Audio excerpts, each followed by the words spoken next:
մարդիկ տեսնում էին ուրախ հումորներ ներկայացնող Ռաֆոյի, բայց չէին տեսնում, որ դրա հետևում մարդ է, որը, եթե սխալ չեմ ընտրում բառը, ինքը իրեն կործանված է համարում։ Իմ համար ես կործանված էի, ֆանտաստիկ ստախոս էի այդ շրջանում։ Դու խաղացող ես, խաղացողը միշտ էլ կխաղա, ես չէի ապրում, ես կոնտենտ էի գեներացնում ու ոչ մեկ դա չէր նկատում, բայց ես չկայի, պրոստը գոյություն չունեի։ Վիդեոներս եթե թերթեք 1 տարի առաջվա նայեք, եթե ես ուրիշի մոտ տեսնեի, ես կհասկանայի, որ ինքը օգնություն է օրինակ խնդրում։ Ես այդ պարտքերի վերջն չէի տեսնում, որովհետև գումարը ուղղակի աճում էր, անդադար աճում էր։ Կային մարդիկ, ովքեր արդեն վտանգ էին ներկայացնում ինձ համար։ Ինչ շանտաժ էին անում, կտարածեն այս ամեն ինչը կխոսեն, ու ես քանի որ դրա մեջ էի, այդ բանին վախենում էի։ 2 անգամ եղել է, որ ես ուզեցել եմ վсё։ Չեմ ուզում բարձրաձայնել ինչը վсё։ Ու հիմա հա, ես սիրարված եմ կյանքին։ Ինձ հետ պահեց այն միտքը, որ իր պապայի մայից մի քանի օր հետո ինքը փորձում էր իր պապայի քարտից գումար հանել, որ ինձ տար, որ ես պարտեի։ Մի քանի օր անց է իր պապայի մայից։ Ու ոնց որ սպասի։ Չի ուզում լացի։ Ոնց որ այդ պահին, սենց ասում այդ մարդը իր կյանքի ամենավատ փուլին ինձ ուզում էր օգնել։ Ես իրավունք չունեմ իրան հիասթափեցնելու։ Ես ուղղակի պապային ասեցի, այդպիսի խորը էմոցիոնալ գիտակցություն ես չէի սպասում, որ իմ հանդեպ կցուցաբերեն։ Ընդհանրապես։ Ու ստացվեց այնց, որ մերոնք են փրկությունը։ Ծնողները ինչ արեցին, որ Ռաֆոն, որը 2 տարի առաջ չէր էլ մտածում այդ ամեն ինչը ավարտելու մասին, սկսեց մտածել այդ էջը փակելու մասին։ Բլոկնոտի մեջ գրեցինք անուն հասկանուններով, պարտքը, մի քանի էջ,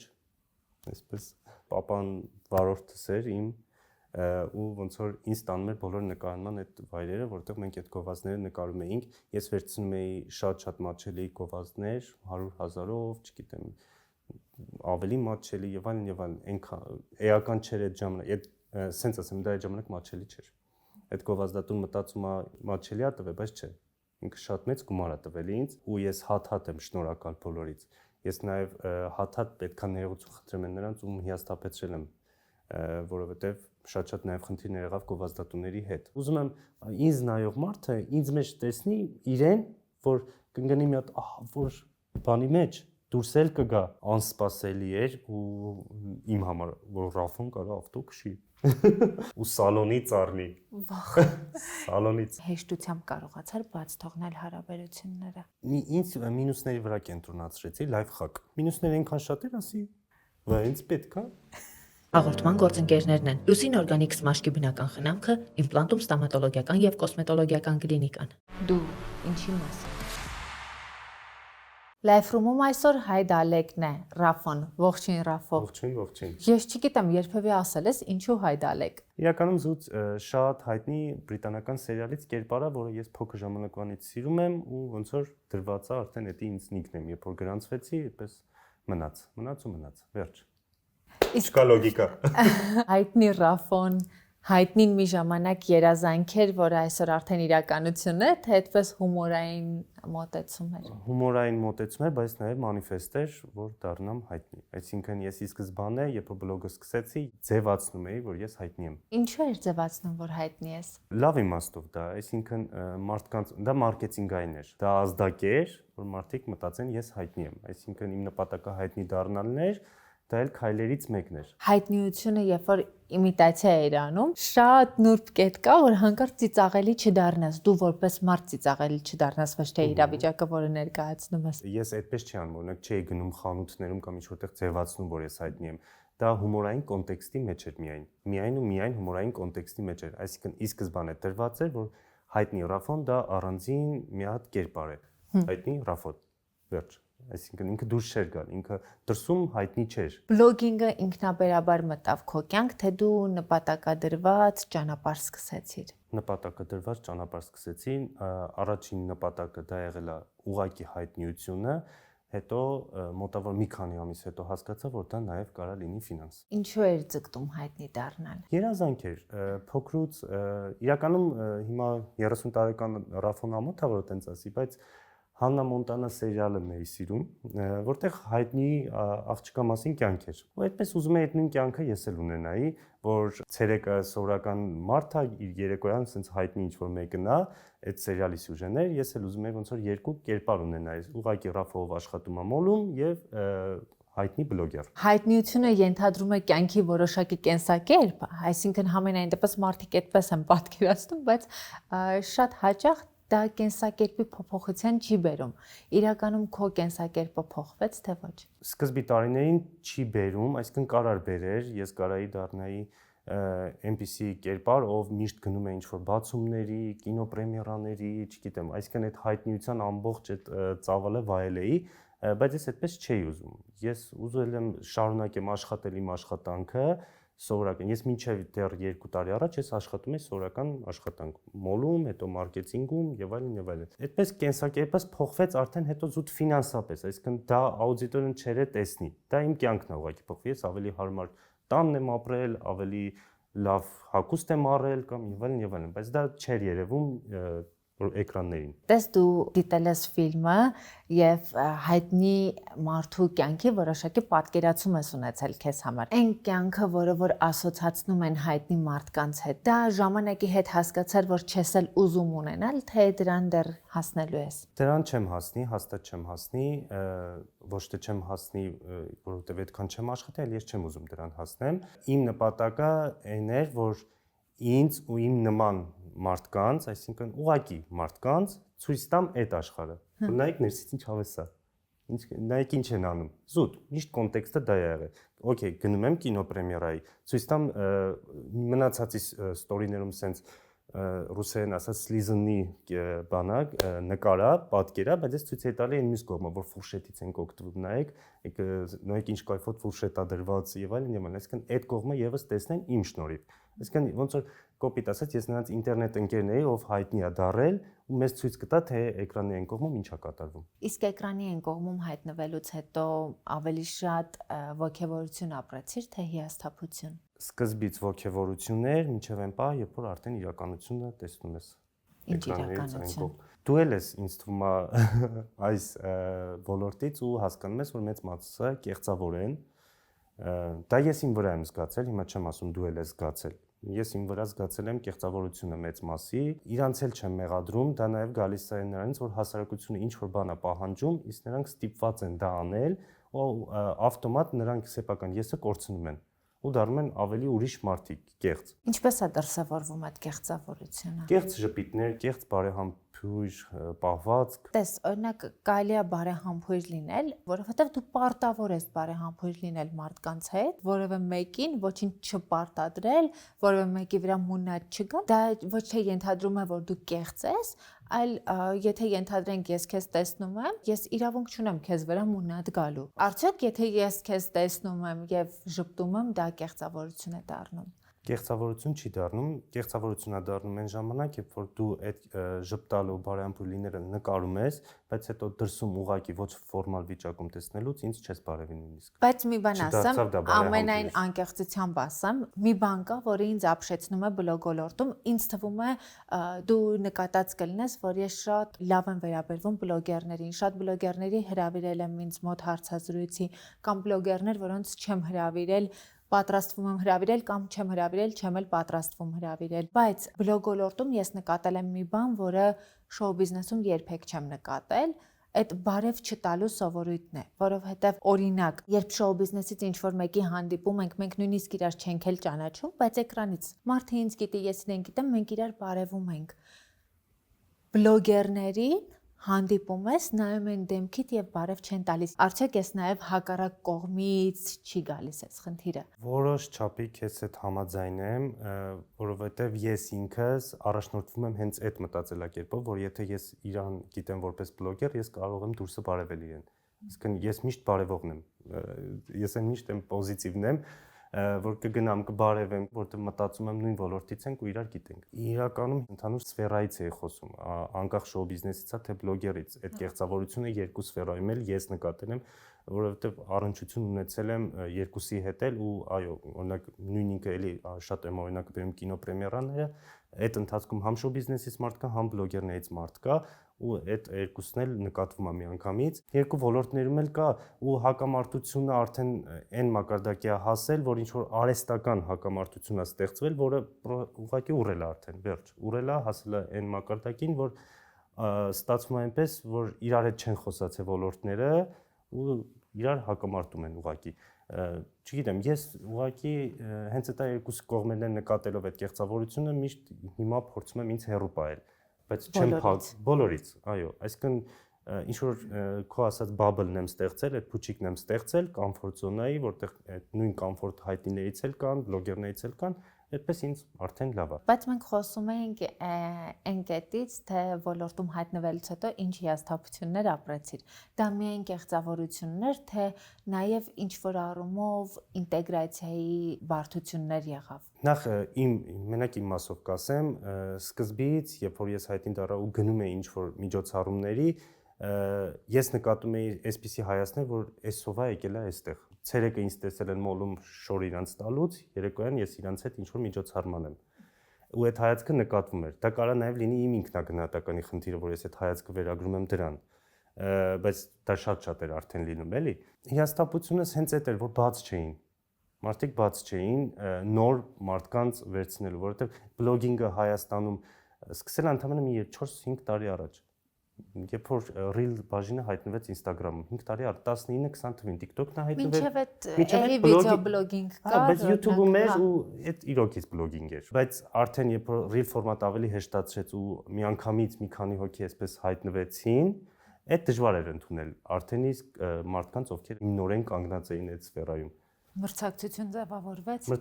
ձևավորվեց, բայց արհեստական, որովհետև sense տնից մենք մեր target-ը ունենք, իրանք իրենց target-ը։ Ընդհանրապես մրցակցելու տեղ չկա։ Ուզում եմ գանք այն տղային, որը սկսեց բլոգով զբաղվել։ Ինչպիսին է Ռաֆոն, ինչով էր զբաղվում։ Դու մի քանի անգամ հիշատակեցիր քո աշխատանքը մոլում, երկու լրիվ տարբեր իրականություններ, որոնք եկան եւ ձուլվեցին մի կետում։ 15 տարեկանից աշխատում եմ, սկսել եմ սուպերմարկետներից, տարբեր սուպերմարկետներում էի աշխատում ու այդ ժամանակ մի քիչ այդ ոլորտը շատ անկանոն էր ու դաժան, առանց հանգստյան օրերի էր աշխատանքները,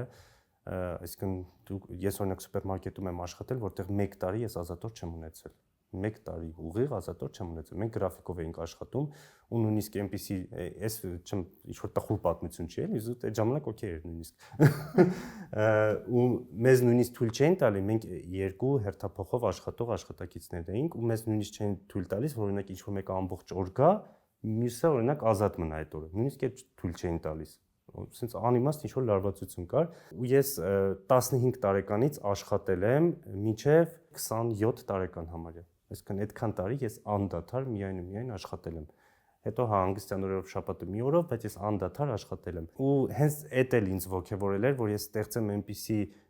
ինձ համար կյանք, որ ես մի քիչ արդեն քիչ աշխատեմ, որովհետև արդեն համարյա 10 տարի անդադար աշխատելը հոգնեցուցիչ է։ Ինձ դա մոտիվացիա տվեց ստեղծել բլոգ, հայտնին տնենք մի կողմի վրա, ես ուզում եմ մի բան, որը ես սիրով կաշխատեմ ու դա ինձ կբերի գումար։ Արդեն 27 տարեկանից ես իրականացնում եմ այն 15 տարեկան Ռաֆոյի երազանքները հերթով ու բլոգումս էլ ինչ որ մի բան անելուց ես ասում եմ այն Ռաֆոն այնքան կուրախանար, որ էսի լիներ ու ես կրկնակի ուրախանում եմ համ այս մեծ Ռաֆոյի համար, համ այն փոքր Ռաֆոյի համար։ Ճանապարհը հենց այդ էր էլի, ես անդադար աշխատելուց հետո հիմա էլի անդադար աշխատում եմ։ Արդեն այլ ոլորտում։ Արդեն այլ ոլորտում, բայց հիմա հաճույքով, որովհետև ես իմ շեֆն եմ։ Ռաֆո, իմ գործընկեր իմպլանտում ստոմատոլոգիական եւ կոսմետոլոգիական կլինիկայի կողմից քեզ նվեր քարտ։ Կարող ես օգտվել ստոմատոլոգիայից, կարող ես օգտվել կոսմետոլոգիայից։ Իմպլանտումի հիմնադիրը Հայաստանի գլխավոր ստոմատոլոգն է Դավիթ Մաթևոսյան, կոսմետոլոգիական ճյուղը զարգացնում է Ելենա Նադամյան, որը բժիշկ կոսմետոլոգ է, ինչը շատ կարևոր է։ Այնպես որ դու կընտրես թե ինչից ես ուզում օգտվել, կգնաս կօգտվես։ Կգնամ այս ատոմից ծակը բան կանեմ։ Սա Երանքյունի սեմուչկայից ծակվել է։ Ահա, կգնաս եւ կուղես։ Շնորհակալ եմ։ Ես եմ շնորհակալ։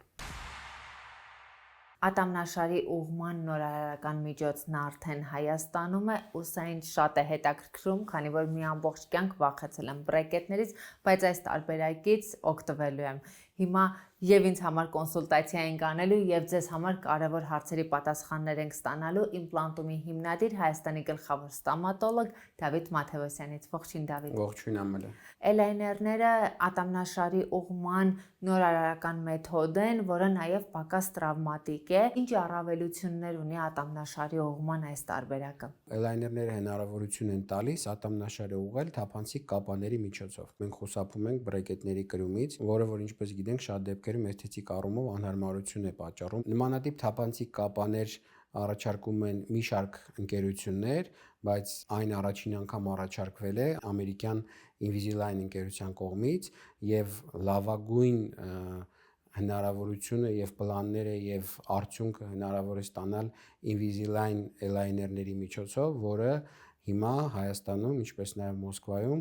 էքսկլյուզիվ ներկայացում են մեր կլինիկաների ցանցում։ Ինչով է պայմանավորված էքսկլյուզիվ համագործակցությունը։ Քանի որ մենք ունենք կլինիկա Ամերիկայի Միացյալ Նահանգներում, իրենց հետ սկսված համագործակցությունը հետագայում մենք կարողացանք տարածել մեր ամբողջ ցանցի վրա եւ այս պահին կարողանում ենք ներկայացնել եւ Հայաստանում եւ Ռուսաստանի Դաշնությունում արգելքների պատճառով Invisalign-ը չի համագործակցում այնտեղի կլինիկաների հետ, բայց հաշվի առնելով, որ մենք ունենք իրենց հետ էքսկլյուզիվ պայմանավորվածություն, մեր Մոսկվայի կլինիկայում հնարավոր է տեղադրել օրիգինալ Invisalign։ Եթե ես չեմ սխալվում, էլայներները ունեն որոշակի առանձնահատկություններ եւ կան դեպքեր, երբ ամեն դեպքում ծնոտի ուղղումը, ատամնաշարի ուղղումը հնարավոր է միայն բրեկետների միջոցով։ Ինչ փուլեր է անցնում պացիենտը հասկանալու ինքը կարող է էլայներների միջոցով իրականացնել իր ատամների բուժումը, թե ոչ։ Այո, իրականում դա շատ կարևոր է, որովհետև ատամնաշարի ուղղումը թափանցիկ կապաներով հնարավոր է, բայց շատ կարևոր է, թե ինչպես է պլանավորվում այդ ուղղման process-ը։ Մի շարք ընկերություններ կան կամ դեպքեր կան, որ հենց իրենք կլինիկաներն են ուղղակի պատրաստում էլայներներ, որտեղ որ ճիշտ չի հաշվարկվում բուժման պլանը եւ որի արդյունքում որ ունենում ենք խնդիրներ։ Այ հենց այստեղ է կարևորությունը, որ օրինակ Invisalign ընկերությունը հաշվի առնելով իրենց երկար տարիների փորձը եւ իրենց բարձրակարգ մասնագետները, որոնց հետ մենք որ համագործակցում ենք մինչեւ բուժման պլանի կազմումը, կարելի է ասել բարդագույն դեպքերը հնարավորություն է տալիս ուղղել հենց Invisalign-ի կապաների էլայներների միջոցով։ Թափանցիկ կապաններով բուժումը շատ ավելի հարմարավետ է, նաև շատ ավելի թանկ է։ Էլայներներով բուժումը կարող է որոշ դեպքերում այո բրեկետներից թանկ լինել, բայց ինչ որտեղ նաև հնարավոր է դեպքեր կարող լինել, երբ որ օրինակ փոքր կորեկցիաներ են, ընդհանուր արժեքը ավելի մատչելի լինի, քան բրեկետների դեպքում, քանի որ գինը ձևավորվում է թե քանի էլայներ կօգտագործվի այդ բուժման ընթացքում։ Այսինքն, եթե անկախ ամեն ինչից բրեկետի տեղադրման արժեքը ինքը նույնն է, այս դեպքում կախված դեպքից հնարավոր է, որ արժեքը լինի ավելի ցածր։ Պացիենտը ի սկզբանե իմանում է իրեն քանի էլայներ է պետք, թե դա այսպես անակնկալ է բուժման ընթացքում։ Իհարկե, պարտադիր իմանում է, առաջին այցի ժամանակ մենք իրականացնում ենք սկանավորում, նշված սկանավորված ծնոտը եւ ռենտգենները, պացիենտի նկարները ուղարկվում են Invisalign ընկերություն, որտեղ որ տվյալ դեպքի համար ստեղծվում է բուժման պլան եւ ուղարկում են մեզ բուժման պլանը, որը որ մենք պրեզենտացիա ենք անում, ինքը տեսնում է իր աչքով, թե ինչ արդյունք է լինելու բուժման վերջում, այսինքն հատուկ ծրագրի միջոցով մենք կարողանում ենք ցույց տանք ատամների ուղղման process-ը, ցույց է տրվում, թե քանի կապա պետք է էլայներ պետք է օգտագործվի արդյունքը ստանալու համար եւ այդ պահին արդեն կարողանում ենք նաեւ բուժման արժեք հասել։ Իսկ հնարավոր է վերջնարդյունքը տարբերվի այն արդյունքից, որը իրեն ի սկզբանե ցույց էիք տվել։ Վերջնարդյունքը չի կարող տարբերվի այն արդյունքից, որ մենք նախապես պրեզենտացիա ենք արել պացիենտի համար, բայց իհարկե շատ մեծ նշանակություն ունի նաև պացիենտի ճիշտ համագործակցությունը, որտեղ էլայներները աշխատում են այն ժամանակ, երբ որ պացիենտը կրում է։ Եթե պացիենտը ճիշտ չի հետևում կրելու ժամանակացույցին, չի դնում էլայներները, արդյունքը կարող է երկարել կամ արդյունքը կարող է ընդհանրապես չլինել։ Առնվազն 20-ից 22 ժամ պետք է կրի, բայց հեշտ հնարավոր է հանել, այսինքն եթե օրինակի համար ինչ որ 10-15 րոպե իրեն պետք է հանդիպում, խոսել կամ հաց ուտել, այդ ժամանակահատվածում շատ հեշտությամբ հնարավոր է հանել ու տեղադրել։ Խոսքի վրա ազդում է էլայները։ Էլայները ընդհանուր առմամբ խոսքի վրա չի ազդում, բայց սկզբի ժամանակ, երբ որ տեղադրում ենք, հնարավոր է մի քանի օր դիսկոմֆորտ լինի։ Շատ լավ, շնորհակալ եմ շատ։ Սիրելի մարդիկ, նաև իմ օրինակով կարող եք հետևել, թե ինչ արդյունք է տալիս Invisalign-ը։ Հենց հիմա ես ատամների բուժման process եմ անցնում, որից հետո արդեն կկրեմ թափանցիկ կապանները եւ հուսով եմ, որ կհարմարվեմ։ Իսկ իմպլանտումի եւ Դավիթ Մաթևոսյանի տվյալները կթողնեմ հաղորդման նկարագրության բաժնում։ 12 տարվա ընթացքում դու հիմնականում որպես խորհրդատու վաճառող ես աշխատել, թե այլ աշխատանքներ ես արել։ Իրականում սուպերմարկետից հետո նաև սրճարանում եմ աշխատել որպես բարիստա,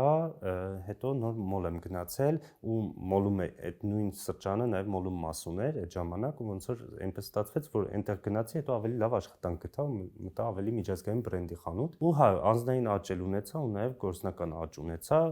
այնտեղ արդեն մենեջեր էի դարձել եւ այլն ու երբ որ բլոգերությունը սկսեցի, ես արդեն մենեջեր էի, ավելի բարձր աշխատավարձով ու արդեն իսկ կոմֆորտ զոնայում էի, որովհետև գումարը լավ էր, բայց արդեն հոգնել էի, զուտ հոգնել էի էլի այդ ամեն ինչից, դա համար ուզեցա փոխեմ կյանքս։ Դու նշեցիր, որ բլոգինգը փոխեց քո կյանքի որակը, փոփոխության տեմպը այնպիսին էր, ինչպիսին որ դու ուզում էիր լիներ։ Իմ պլանավորած ձևով էր, այսինքն փոքր քայլերով, ես հիմա էլ նույն ձև, հիմա ես ինչ որ բարձունքի չեմ հասել։ Այդ քայլերը ուղղակի ես ինչ որ 5-րդ մակարդակում եմ, օրինակ 100-ից։ Այդ փոքր քայլերով ու ես շտապել չեմ սիրում, ես օքեյ եմ դանդաղ լինի, կարա դա մի տարվա, կարա դա 2 տարվա ընթացքում լինի։ Իմ բլոգի աճելը արագ եղավ, բայց որպես այդպեսին կոմֆորտություն եկավ մոտավոր 1 տարի հետո։ Իրականում նորմալ է, հա, երբ աշխատանքի բերումով ժամանակի հետ ես դու սկսում գտնել քո կոմֆորտի զոնան, բայց հիմա դու քո կոմֆորտի զոնայում ես, թե դեռ բաներ կան, որ պիտի ստեղծես քո կոմֆորտի զոնան։ Աշխատանքի բերումով հիմա կոմֆորտի զոնայում եմ, որովհետև ունեմ ստաբիլ եկամուտ, որ գալիս է, եթե գումարային ենք չափում, դա կոմֆորտ է։ Աշխատանքային առումով էլ կոմֆորտ է, ստեղծել եմ իմ փոքրիկ թիմը, ես էլ այդքան շատ չեմ տանջվում, ինչ որ գործողություններ դուրս է եկել իմ առօրյայից ու ելի ստեղծել եմ կոմֆորտը ու հիմա առաջնային է միայն ցանկացած հարցում ստեղծել իմ կոմֆորտը, որովհետև ես արդեն շատ երկար եմ էլի ոնց որ տանջվել կոպիտ ասած։ Ցավոք դե հա արանքային եղավ խնդիր, ինչը այդ կոմֆորտ զոնայից ինձ ուղակի շպրտեց շատ հեռու, բարես ուղիղ իմաստով ու հիմա ասենց արդեն մի կարճ ժամանակ է ես նորից ոնց որ հետ եմ գնացել մի 2 տարի առաջվանը շարունակում եմ։ Այդ արանքի 2 տարին կորել է։ Այսինքն քո կյանքից 2 տարի կարելի է ասել ջնջել ես։ Հա։ Ինչու։ Դե վաղտի ուշ գալու էր էլի այս թեման, այս խոսակցությունը։ Եկավ մի հատ վատ բան։ Ցավոք այդ ժամանակ այդ ամեն ինչի գովազդը թույլատրվում էր Հայաստանում ու ամեն տեղից դա էր։ Տեսնում եմ մի հատ նոր խաղի գովազդ, ցավոք սրտի։ Տեսնելով այդ խաղի գովազդը հրապուրվում եմ, գովազդը ինձ վրա աշխատում է, ես միշտ գովազդին տրվող մարդ եմ։ Խոսքը ազարտային խաղի մասին է, էլի բնականաբար, ինչը սկզբից բերեց հաջողություն, սկզբից նկատում եմ 1 շաբաթ, հետո դժբախտություն։ Ու այդպես շարունակվեց 2 տարի համարյա ես եղել եմ այդ սարսափելի բանի մեջ, ինչից էլ ոնց որ այդ 2 տարին ջնջվել է կոնկրետ։ Նախ սիրելի մարդիկ երբեք մի տրվեք ազարտային խաղերին եւ մի տրվեք այդ գովազդին, որովհետեւ ազարտային խաղերը ձեզ երբեք լավ տեղ չեն տանելու, սա ուզում եմ ֆիքսենք բոլորի համար։ Մենք այս մասին առանց տեսախցիկների խոսել ենք, դու ասացիր, որ կգա մի պահ, երբ դու պատրաստ կլինես խոսելու այդ մասին, ես քեզ չեմ մոտիվացրել խոսել այդ մասին կամ չխոսել, որովհետև ինչ որ քեզ ասել եմ կադրից դուրս, հիմա էլ եմ ասում,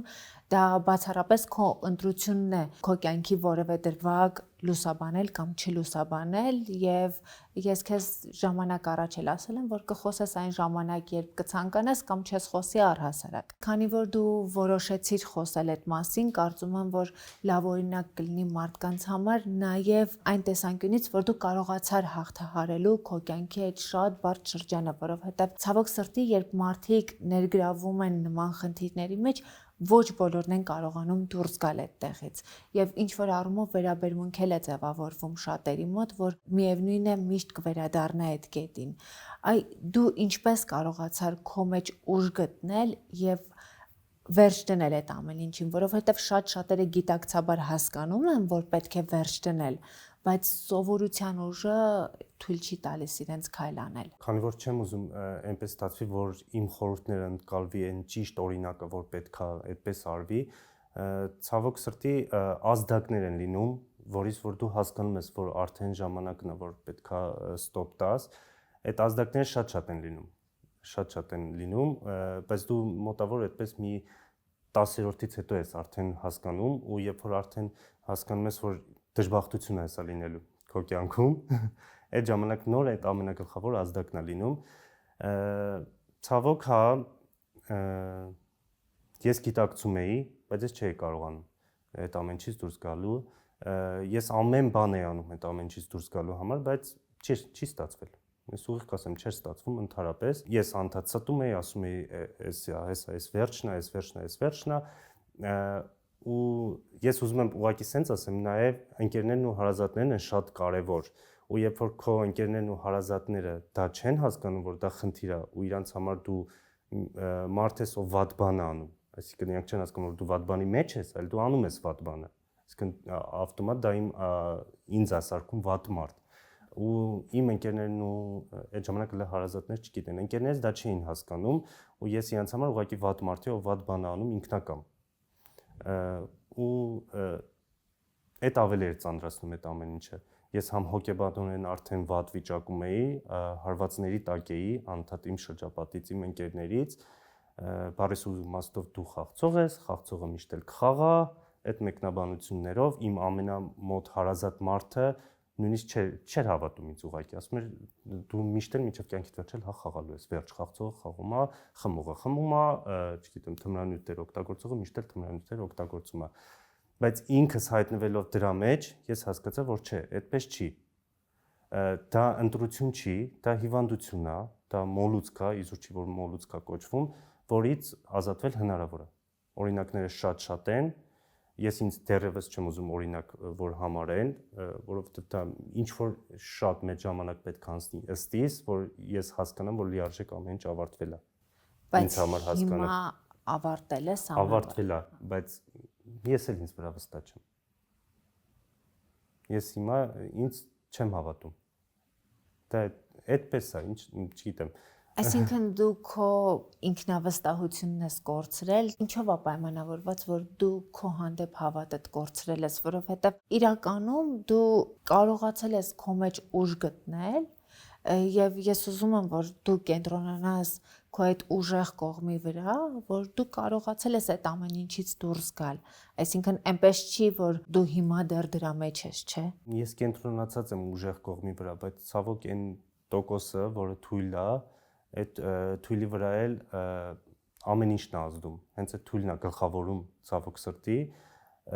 ու չգիտեմ,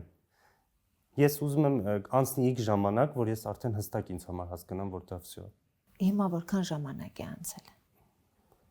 Մոտավոր երևի կես տարի, մի քիչ շատ։ Ինչպիսին էր քո կյանքը, երբ դու այդ ամեն ինչի կիզակետում էիր։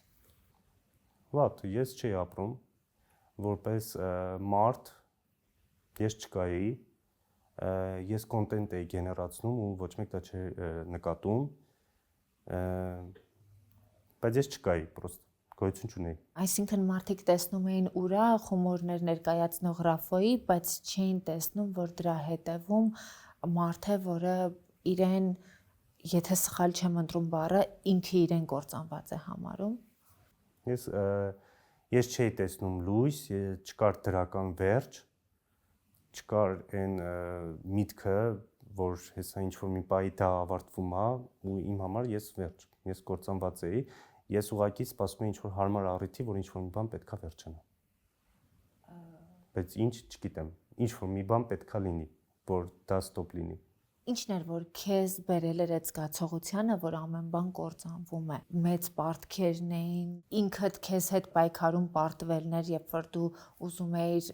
այլևս չխաղալ, բայց միևնույն է խաղում էիր, ինչն էր, որ քեզ բերում էր այդ զգացողությանը։ Ես հիմա քեզ չեմ ստի, ես այդ 2 տարվա ընթացքում չեմ մտածել, որ ես այլևս չեմ ուզում խաղամ։ Ես ավելի շատ մտածում էի, ես չեմ ուզում պարտքեր ունենամ։ Դրա համար այդ չխաղալը շատ հետին ֆոներ ընկել, բայց ես այդ պարտքերի վերջն չէի տեսնում, որովհետև գումարը ուղղակի աճում էր, անդադար աճում էր։ Ես չունեի կողքին մարդիկ, այդ սկզբի 1 տարվա ընթացքում չունեի մարդիկ, ովքեր գիտեն իմ խնդրի մասին, ես մենակ էի։ Դրանից հետո հա գիտեին իմ ընկերները գիտեին, բայց ես էլի մենակ էի, որովհետև ընկերներս ուղղակի գիտեն, վերջ։ Բայց մենք բոլորս, ես էլ վերագրում եմ իրանց հետ, մենք բոլորս չգիտենք այդ խնդրի հետ ոնց են աշխատում, որովհետև ոչ ինֆորմացիա ունենք, ոչ մի բան չունենք։ Մենք չգիտենք դա ինչ է, դա լուծելը ոնց է։ Ես ուղիղ չգիտեի ես դա ոնց է, ես գիտեի դա վсё, դա այդպես է։ Ես ոչ մի քայլ չէի անում դրա շտկման համար։ Ես մենակ ուզում էի լիքը աշխատեի, լիքը աշխատում էի, ինձ զբաղացնում այդ գումարների մի մասը գնում էր պարտքերի փակում, մի մասը գնում էր։ Դրանք on-line խաղերն էին, թե ինչ-որ պահի արդեն խաղատներ էին դարձել։ Չէ, խաղատներ չեմ գնացել, բայց հիմա մի հատ պատասխան եկավ մտքիս, որ զուտ վախենում էի։ Այնտեղից վախենում էի։ Չգիտեմ ոնց բացատրեմ, այնտեղի մարդկանցից ոնց կլինի, ոնց կնայեն ինձ, որ հայտնին բլոգեր է եկել այստեղ եւ այլն, այդ վախն էր պահում։ Լավա գոնե այդ պահում էր։ Ինքնապաշտպանական հումոր էր։ Ռաֆո, դու նշեցիր, որ ոչ դու, ոչ քո ընկերները չգիտեիք ինչպես վարվել այդ խնդրի հետ։ Գիտեիք, որ կա խնդիր, բայց ինչ են անում այդ խնդրի պարագայում, այ որ խոսքն է, որ ճիշտ կօգնի մարդուն, չեք կարողանում գտնել, բայց ի վերջո գտնվեց այդ բանալին։ Ինչպես գտաք այդ բանալին, ինչպես դուրս գալ այդ ամեն ինչի միջից։ Հիմա ասեմ, բանալին չգտանք։ Բանալին չեղավ, չստացվեց։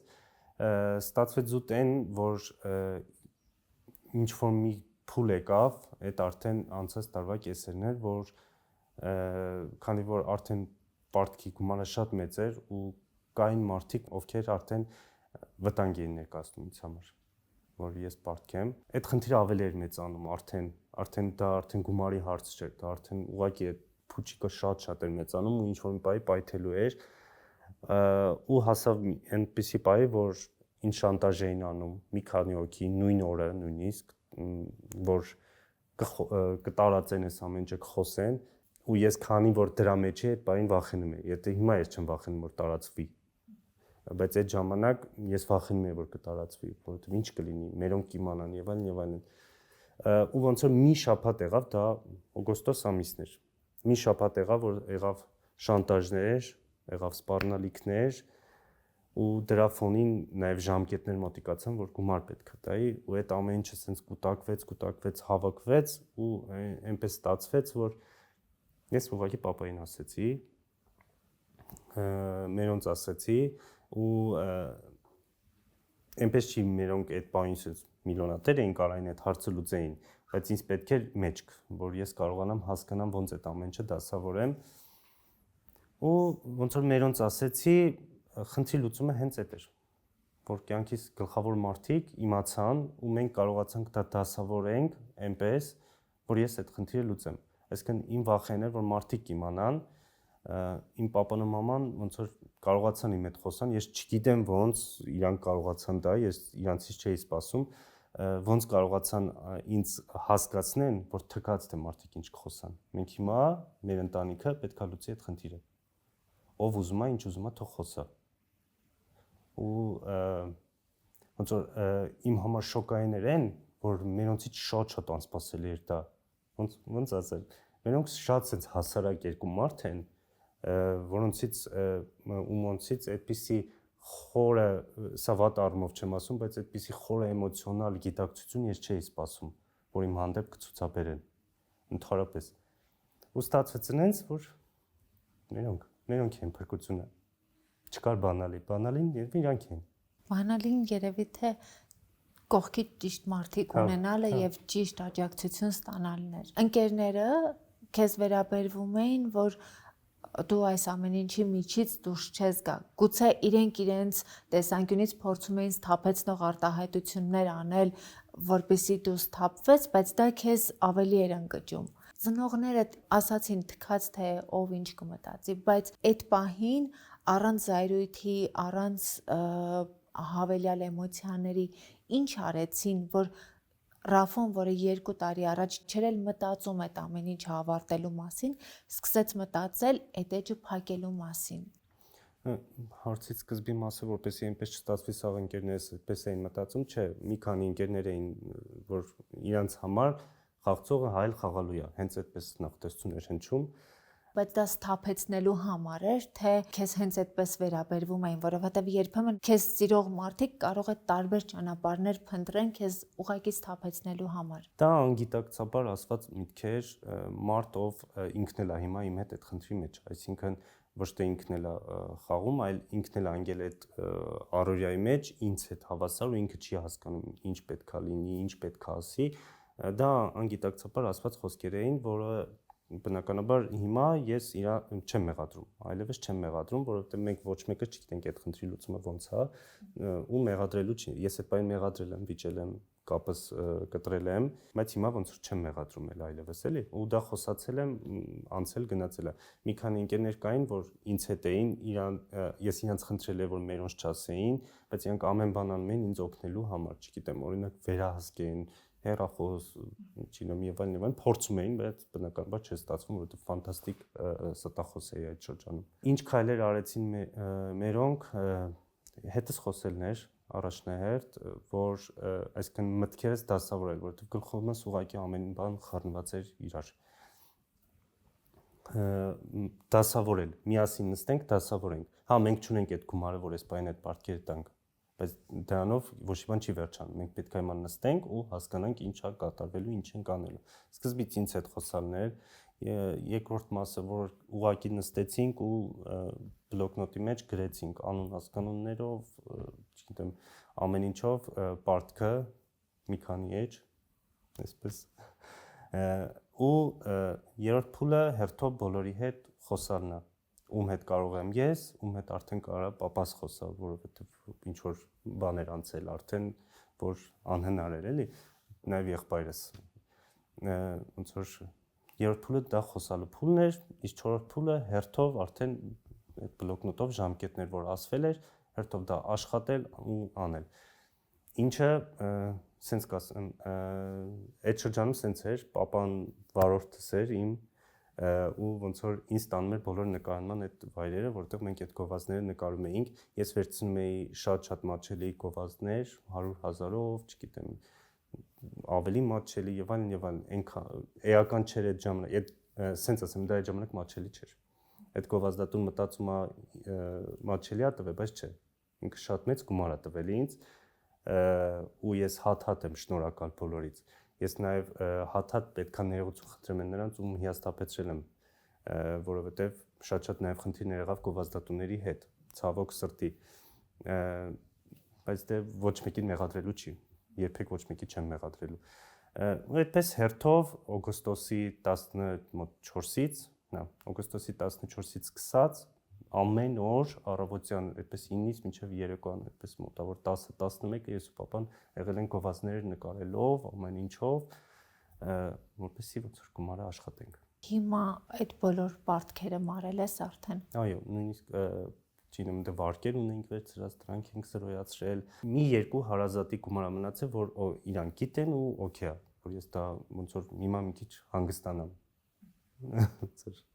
Որ շնչեմ, այսինքն այն մարդիկ, ովքեր պարտավոր չեն սպասել, իրենց գումարը տված է, որ իրենք ոչ մի բան պարտավոր չեն ինձ։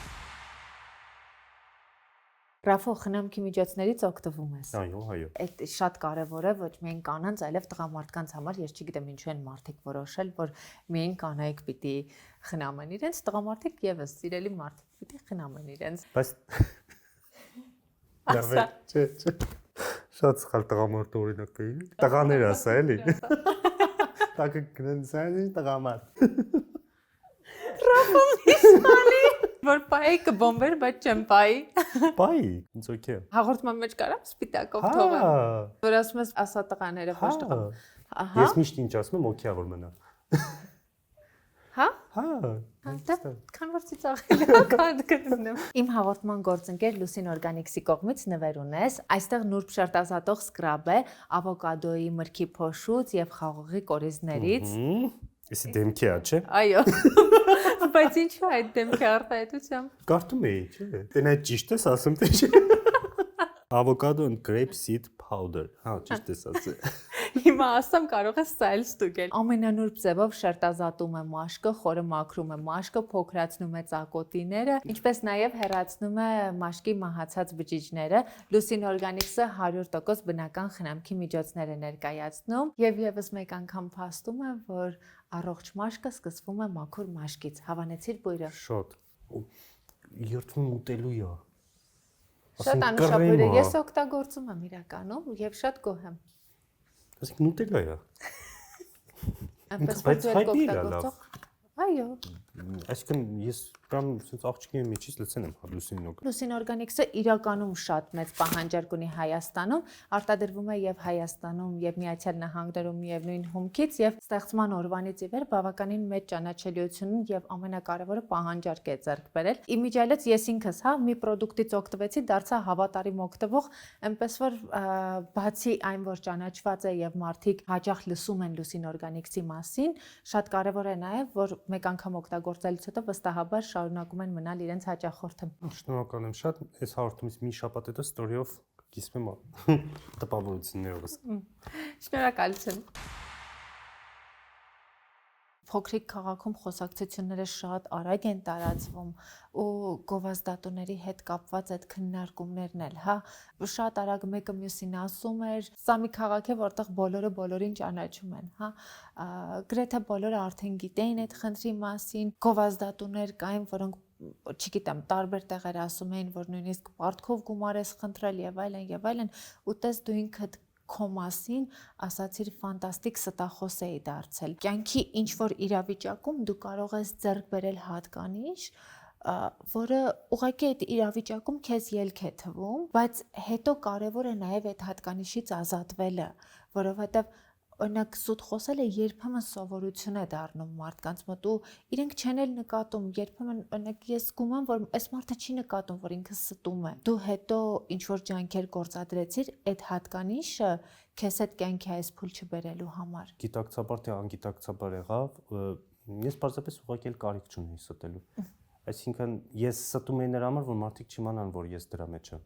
Բայց մարդիկ գիտեն, ուղղակի էլ իմաստ չկա, հասկանում եմ, որ հոգեբանորեն դա ասում ես կարող է մնալ ու հետո արդեն ես ավտոմատ ուղղակի ստեմ, պրոստը կարիք չի եղել։ Չգիտեմ, կարող է կարիքը լինի ստեմ, չէ, իրականում չէ, ուղղակի այնպես ստացվեց, որ ուղղակի կարիքը չեղավ ու գովազդատուների մասով մի քիչ այդ պարտքով գումար ուզելը մի քիչ ֆորմատը այլ է եղել, ես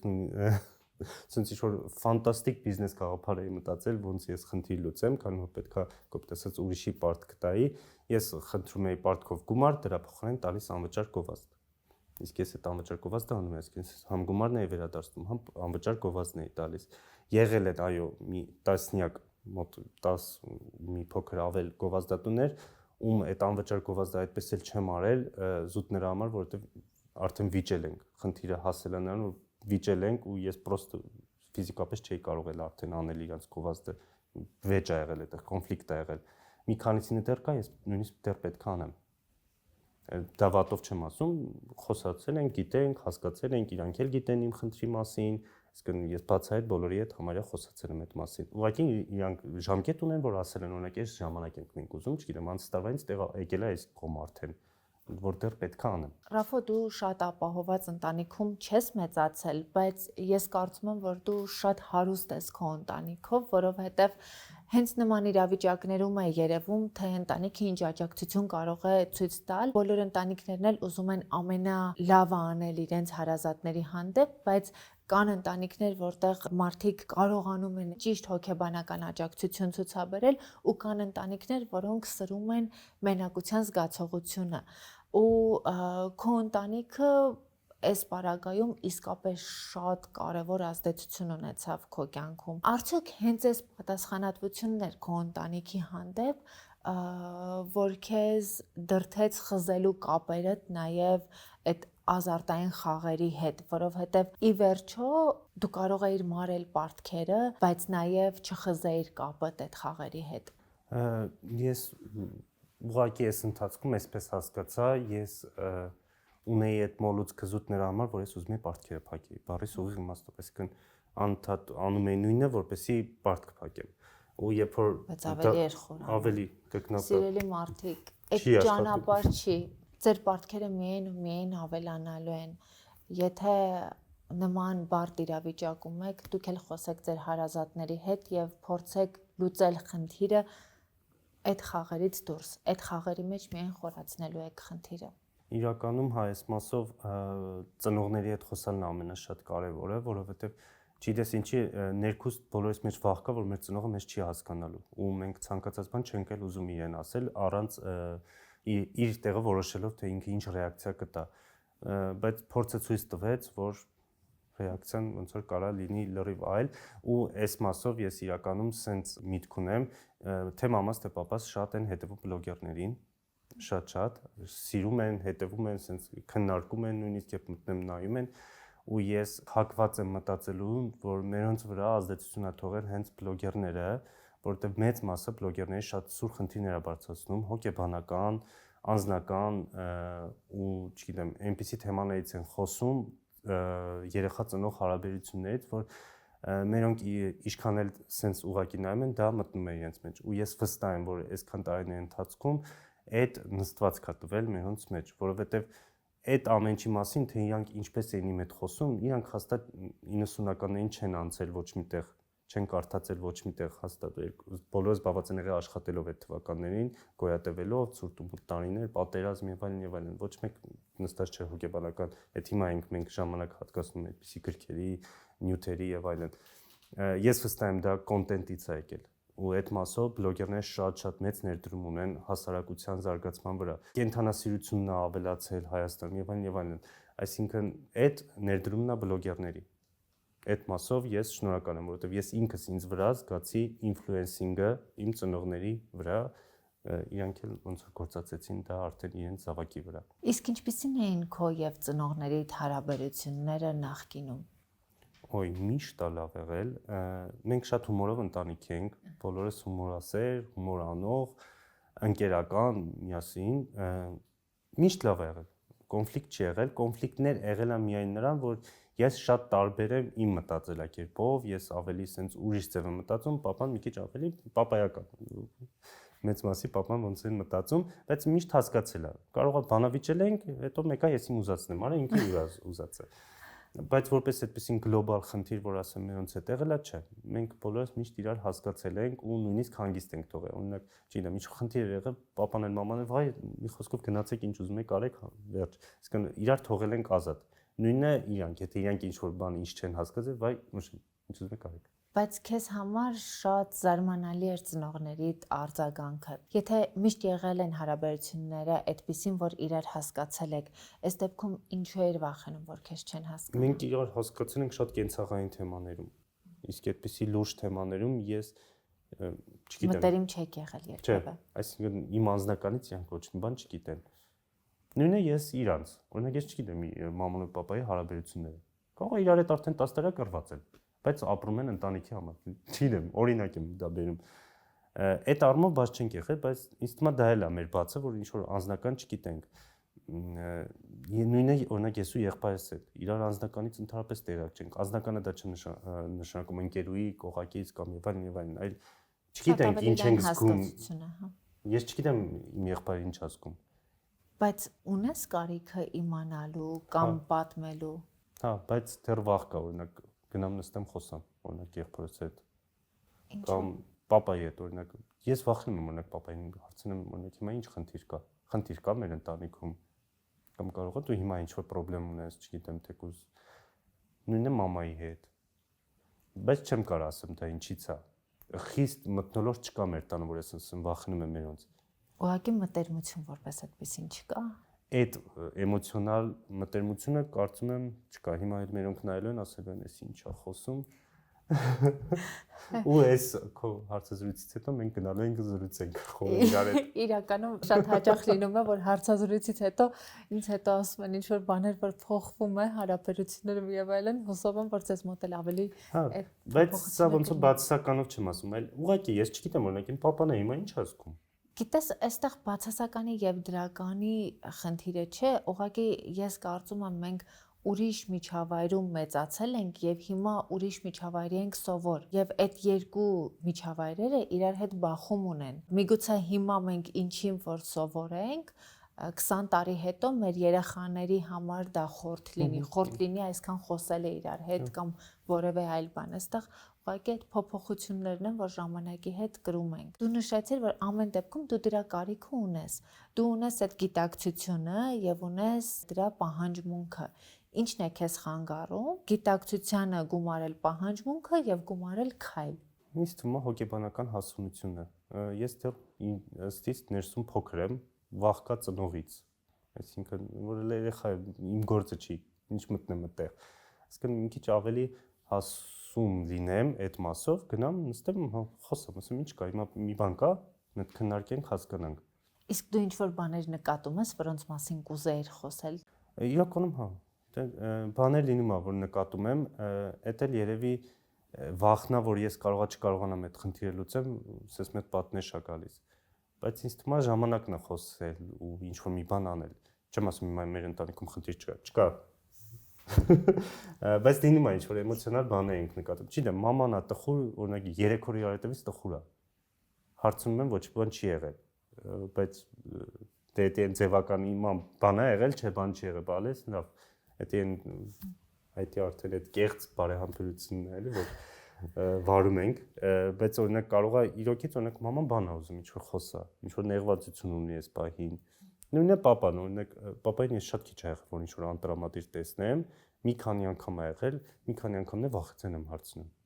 Ինչ ա եղել, ինչ պետք է լինի, որ papan չժպտա, papan միշտ հումոր է անում, papan միշտ այդ լարվածությունը թուլացնողն է, ճիշտ է, մի հատ լավ սկանդալ անողն է, բայց մի հատ լարվածություն թուլացնողն է։ Ինչ կարա լինի, որ ինքը անտրամ լինի։ Եղբայրս երկար ժամանակա հաճախակի անտրամադիր է։ Միգուցե իրանք էլ եթե նկատեին, որ ես արդեն 2 տարի ինչ-որ այլ եմ, հարցնեին ու ոնց որ լրիվ այլ իրավիճակը գնար, լրիվ ուրիշ կողմ գնար, հենց այդ է էլի, երևի քիչ ենք խոսում բոլորս։ Քո պարագայում նկատելի ինչ-որ բաներ կային, թե դու կարողանում ես դա այնպես թաքցնել, որ քո ընտանիքում չէին էլ նկատում ինչ-որ բան։ Չէ, կար ագրեսիա, մենակ մնալ, անդադար փակվել, ագրեսիան շատ էր բոլորի հանդեպ, 3-4 բառից արդեն իսկ ես բորբոքվում էի, անիմաստ։ Այդ փակվածությունը մշտապես հոգնած տեսքս, որոշ չափի տեսքային առումով էր ազդել դա, ասենց միշտ համարյա անխնամ էի, նույնիսկ վիդեոներս եթե թերթեք 1 տարի առաջվա նայեք, այնց մազերիս, թրաշիցս եւ այլնից կհասկացվի։ Ու զարմանալ էր, որ մարդիկ չէին հասկանում։ Սենց որ հետ եմ նայում, եթե ես ուրիշի մոտ տեսնեի, ես կհասկանայի, որ ինքը օգնություն է օրինակ խնդրում։ Իսկ դու պատրաստ էիր այդ պահին օգնություն ընդունելու, թե այն պահին, երբ դու պատրաստ եղար, դու ընդունեցիր այդ օգնությունը։ Այդ պահին պատրաստ չէի, որովհետև ես մտածում եմ ես կանեմ, ես ու ցանկացած կողքից օգնություն ես ավելի որ ինչ որ մեկը ուզում էր հետս խոսալ եւ այլն, ես դա ինչ որ վիրավորանք էի դիտարկում, ագրեսիա էի ցույց տալի,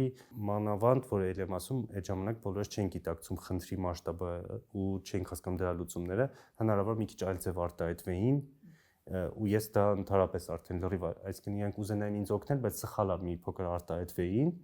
ու ես դա ագրեսիվ պատասխանեի դրան ու ոնց որ փակեի ինձ իրանցից ու այդպես է լինում էր։ Տես դու բավականին վաղ տարիքից աշխատել ես ու սա շատ կարևոր հատկանիշ է, հա, որ ձևավորվում է մարդու մեջ ու ի վերջո քո խնդրից էլ դու քո աշխատանքով դուրս եկար։ Քո փոխարեն ինչ որ մարդիկ չեկան ու քո հարցերը չլուծեցին։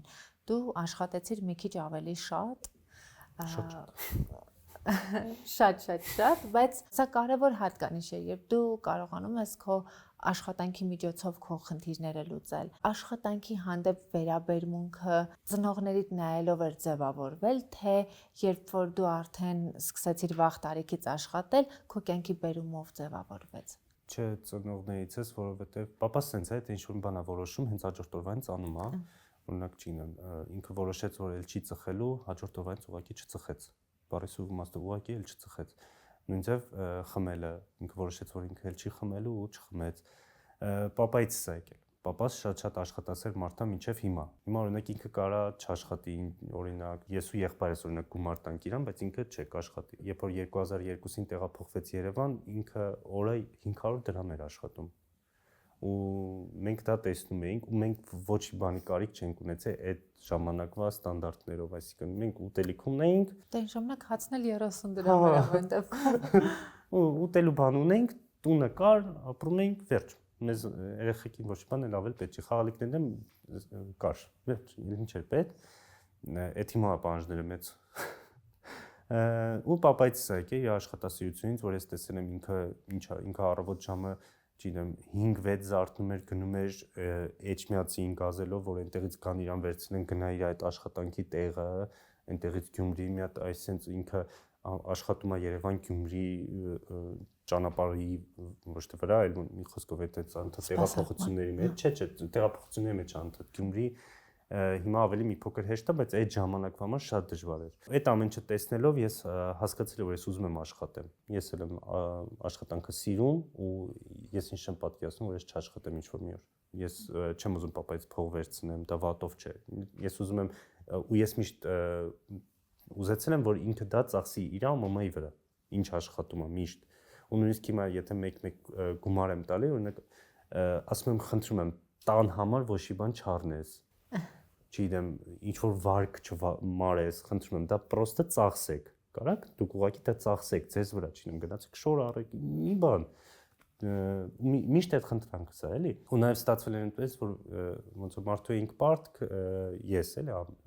ոնց որ գումար տվեցի իրան, ասեցի, բայց այդ պարտքից չտաս։ Իրանը ժամկետ ենք ասել, այդ ժամկետում մենք կտանք իրանը։ Դու սա ուղղակի քո վրա ծախսի, չէ՞։ Մարդը չծախսեց։ Ռաֆո, իսկ երբ դու աշխատում էիր ու կարող է հանգստյանոր չունենայիր, դա այն տարիքն է, երբ քո տարեկիցների զբաղմունքներն ու հոգսերը այլ են, դու կռիվ ունեիր այդ իրականության հետ, թե դու հաշտ էիր։ Հաշտ էի, որովհետև ես իմ կյանքը չէի էլ տեսնում։ Ես չգիտեի ինչ է կատարվում իմ տարիքի ժողովրդի ինչ անում։ Ես կն չէի հասկանում։ Այդ սկսել եմ տեսնել մոլում ու մեկ էլ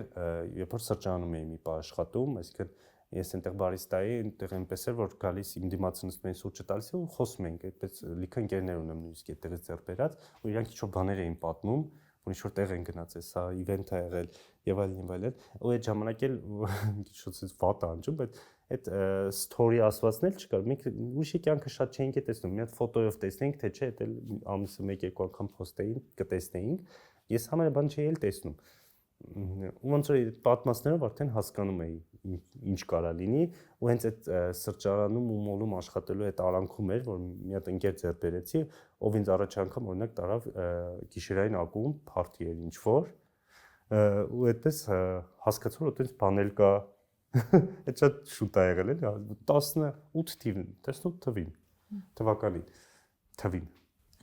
18 թվականին է եղել ու ոնց էր այդ ժամանակվանից նոր հասկացել եմ որ այդպես ինչ որ բաներ կարա լինի գիշերային ակումբ, չինեմ ինչ որ իվենտներ, համերգ կարելի է գնալ կամ ուղղակի ճամփորդել ես ընդհանրապես սկսել եմ նախանցած տարվանից 3 տարի է ես ինչ որ տեղ եմ գնում Երբ այդ ժամանակ դու սկսեցիր աշխատել, դա կարևոր պահանջմունք էր նաև ընտանիքի դրությունից ելնելով, թե դա քո անձնական ցանկությունն էր։ Չէ, սենց ասում, նույնիսկ ընտանիք գումար չեմ տվել այդ ժամանակ։ Դա էլի վատով չեմ ասում, ուղղակի կարիք չի եղել։ Իմ գումարը ես ծախսել եմ ինձ վրա ու կարող է եւ կարիքը եղել է։ Ուղղակի մերոնք չեն ասել, չեմ իմացել ու հետեւաբար չեմ տեսել ու նաեւ չեմ ունեցել այդ գիտակցություն հարցնելու։ Բա կարող է օրինակ այս ամիս տան վարձը ես տամ։ Չի աշխատել սա։ Բայց դա գալիս է նաև այն խնդրից, որ ես հենց այդ կյանքն էի ուզում անել ու ես այդ աշխատածս գումարը ես ուզում էի ինչ որ մի բան անեի իմ հաճույքի համար, չգիտեմ, դա էգոիստությունն է, ինչ է, հոգեբանները եթե կնայեն, մի հատ բացատրեք դա ինչ կարա լինի, բայց դա, այսինքն ես կարեի տղեկ կային տալիս էին տուն, կոպիտ ասած տուն էին պահում, բայց ես դա ինձ վրա էի ծախսում, ինձ համար էի ծախսում,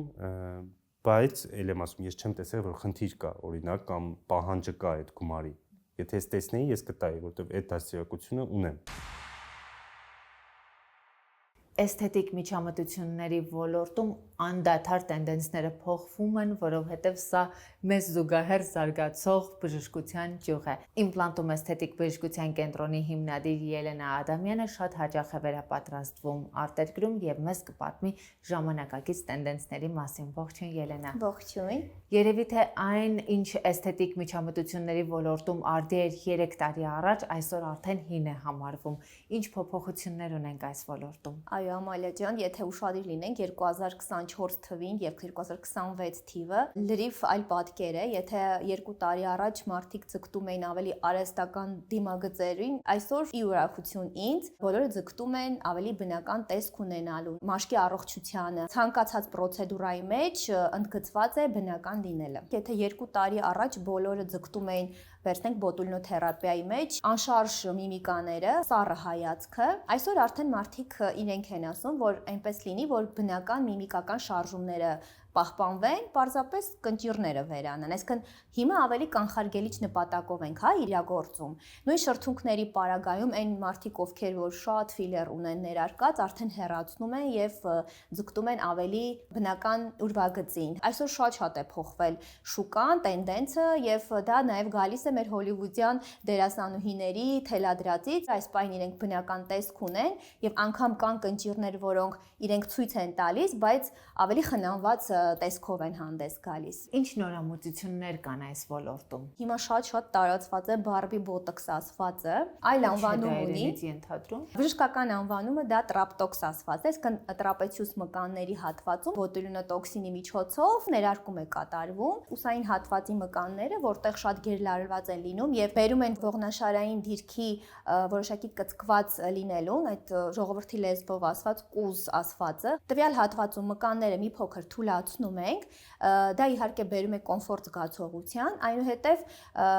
պրոցեդուրան կատարելիս հասկացել են, որ դա նաև ուղղում է ողնաշարը եւ ավելի գեղեցիկ է դարձնում եւ ավելի նմանեցրել են բարբի այդ լանջաբացվածքին եւ ուսային հատվածին, դրա համար գալիս է անունը այդտեղից, բարբի բոտոքս։ Մի կարևոր հստակեցում ողնաշարից որևէ ներարկում չի արվում, չէ՞, պարզապես արդյունքը ողնաշարի ուղղվածությունն է լինում։ Միանշանակ այո, կատարվում է միայն մկաններում եւ ուզում եմ այստեղ հավելել, որ շատերը ռիսկային վերցնում են կետերը եւ ներարկում են, չլինելով, տվյալ մասնագետը,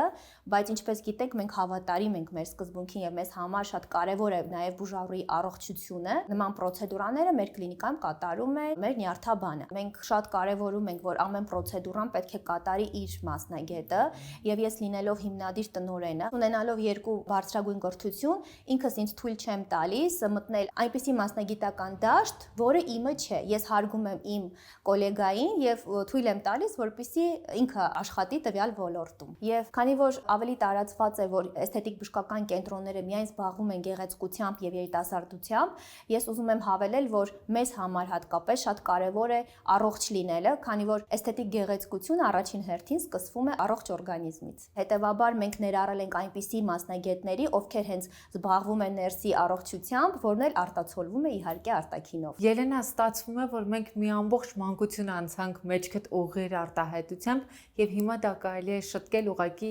մի փոքր ներարկմամբ։ Այո, կարելի է։ Սա հիմնականում այնպիսի խնդիր է, որը մասնագիտությունից ելնելով կարելի է ձեռք բերել։ Այն մասնագետները, ովքեր ունեն հարկադրական դիրք, IT ոլորտի մասնագետները, ովքեր անընդհատ նույն դիրքով նստած գլուխը կախ աշխատանք են իրականացնում։ Ինչու՞ չէ նաև մենք, ատամնաբուժերը, կան մասնագետներ, ովքեր չեն կարողանում գնալ երկարատև մերսումների, որոշակի բուժումների, այդ ժամանակը չեն ունենում։ Դրա համար է շատ կարևոր նյարդաբանի ներգրավվածություն այս պրոցեդուրայի մեջ, որովհետև ինքը կարող է որոշել այդ պրոցեդուրան ավելի հարմար է տվյալ մասնագետին, թե ուղղակի պետք է կատարել օրինակ ֆիզիոթերապևտիկ կամ մերսումային լուծումներ։ Պրոցեդուրայի բուժառուները տարիքային սահմանափակում ունեն։ Տարիքային սահմանափակում չկա, գիտեք, քանի որ մեր օրենսդրությամբ 18 տարեկանից սկսած անձիկ կարող են դիմել տվյալ պրոցեդուրան կատարելուն, ապա եթե կա խնդիրը, կարող են ինչու հանգիստ դիմել, որովհետև այս խնդրով զբաղվում է բժիշկը։ Ուսագոտիների այս պրոցեդուրայի թիրախում միայն կանայք են, թե տղամարդիկ էլ կարող են իրականացնել բարբի բոտեքս կոչվածը։ Իհարկե կարող են դիմել նաև տղամարդիկ եւ այս պարագայում Բայց անունը կմոռանաք։ Այո, մենք կարող ենք ասել տրապտոքս։ Ելենայի Instagram-յան էջն ու իմպլանտումի տվյալները կթողնեմ հաղորդման նկարագրության բաժնում։ Երբ արդեն մոլում էիր աշխատում, կոնտրաստը քո հասակակիցների կյանքի հետ շատ էիր նկատում։ Շատ կոմպլեքսավ նախ հակու կապից ես այսինքն իրենց հակնելու ոճից ինչ ոնց էին հակնվում այդ շատ էր երևում ես ասենց ուղիղ կասեմ ես ինձ սիրուն էի զգում այն ժամանակ երբ որ ֆորմայով էի այդ հագուստի խանութի որտեղ շատ ասենց լայն ջինս լայն հագուստ ասենց մոդայի ինչ որ բոթասներ էր այդ ժամանակ ես ինձ ինքնավստահ զգում այդ յունիֆորմայով իսկ իմ հագուստով չէ ու այդ կոնտրակտները մեր հենց այդ հագնվելուց էր նույնիսկ ու ինչը հանդերձանում կանգնած օրինակ շոր եմ տալիս որ պետքա փորձեն եւ այլն ես լսում եմ իրանց խոսակցությունները օրինակ ու պետքա գնան այս շորը ինչի համար են առնում սակուստ ինչի համար ինչ պետքա անեն մեկը ֆոտոշութի էր իրեն մյուսը պետք է գնային բալի դրա համար ինչ որ օրինակ հագուստներ էին առնում եւ այլն այդ ամեն ինչը անդադ լսելով ես հասկանում եմ ես եմ ուզում այդ կյանքով հենց այդ ստաֆում գործընկերներով էլ բոլորս ինչ որ ոնց որ կոպիտ ասած նույն մտածողություն ունեինք ու մեր մաքսիմումը այդ ինչ որ այդքանով ստեղ գնալն էր ու դա սոցցանցերն է արդեն ավելի ակտիվացավ ու այդ ամեն ինչը որ տեսնում ես բնականաբար ձգտում ես ուզում ես այդ ամեն ինչը անես դրա համար որ բլոգերներին մեղադրում են ամեն ինչը ձեր ցույց եք տալի լավ են անում որովհետև իմ նման մարդկանց մոտիվացիա ձգտել ու ինչ որ մի բան անել այդ որ անդադ ճամփորդելն են ցույց տալիս ինչ որ բան են ցույց տալիս Ես իրականում դրա հետ կապված մի քանի անգամ ասել եմ հիմա էլ կասեմ որ երբ որ ասում են ինչ որ մեկին տեսնում եմ եւ արժեզրկվում է իմ կյանքի որակը իրականում երբ դու տեսնում ես լավ բան դա քեզ համար կդառնա մոտիվացիա թե վատ օրինակ դու ես ընտրում որովհետեւ մարդիկ ցույց են տալիս այն ինչ ցույց են տալիս եթե որևէ մեկին չեն վնասում կարող են ցույց տալ դա, որովհետև մեկին չեն արժեզրկում, արդեն դու ես ընտրում արժեզրկել դրանով, թե ձգտել դրան։ Տես դու այդ փուլում նշում ես, որ քո հագուստից կոմպլեքսավորվում ես, չէր հաշտվում այն ամեն ինչի հետ, ինչ որ դու այդ պահին ունեիր, բայց միաժամանակ այդ փուլում արդեն, եթե չեմ սխալվում, փոխել էիր որոշակիորեն քո կարգավիճակը, ավելի բարձր աշխատավարձ էիր ստանում, դա միևնույն է չէր բավարարում քո կարիքները հոգալուն, թե դու այստեղ էիր ձևավորել խնդիրը, որ դու ինչ էլ հագնում ես, միևնույն է կա ավելի լավը, ուրիշները ավելի լավն են հագնում։ Որպես այդպեսին, որ ասեմ, ֆինանսական մեծ աճել, ընդամենը 30,000 դրամ էր տարբերությունը աշխատավարձի, այ հենց խնդիրը է դա, որ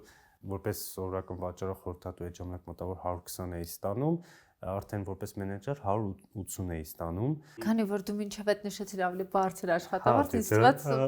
չէ, այդքան չէ, բայց ճիշտ ես ասում, ես այդ 180-ն էլ կարող է ճիշտ դասավորեի, բայց ես ֆինանսապես նաև անգրագետ էի այդ ժամանակ։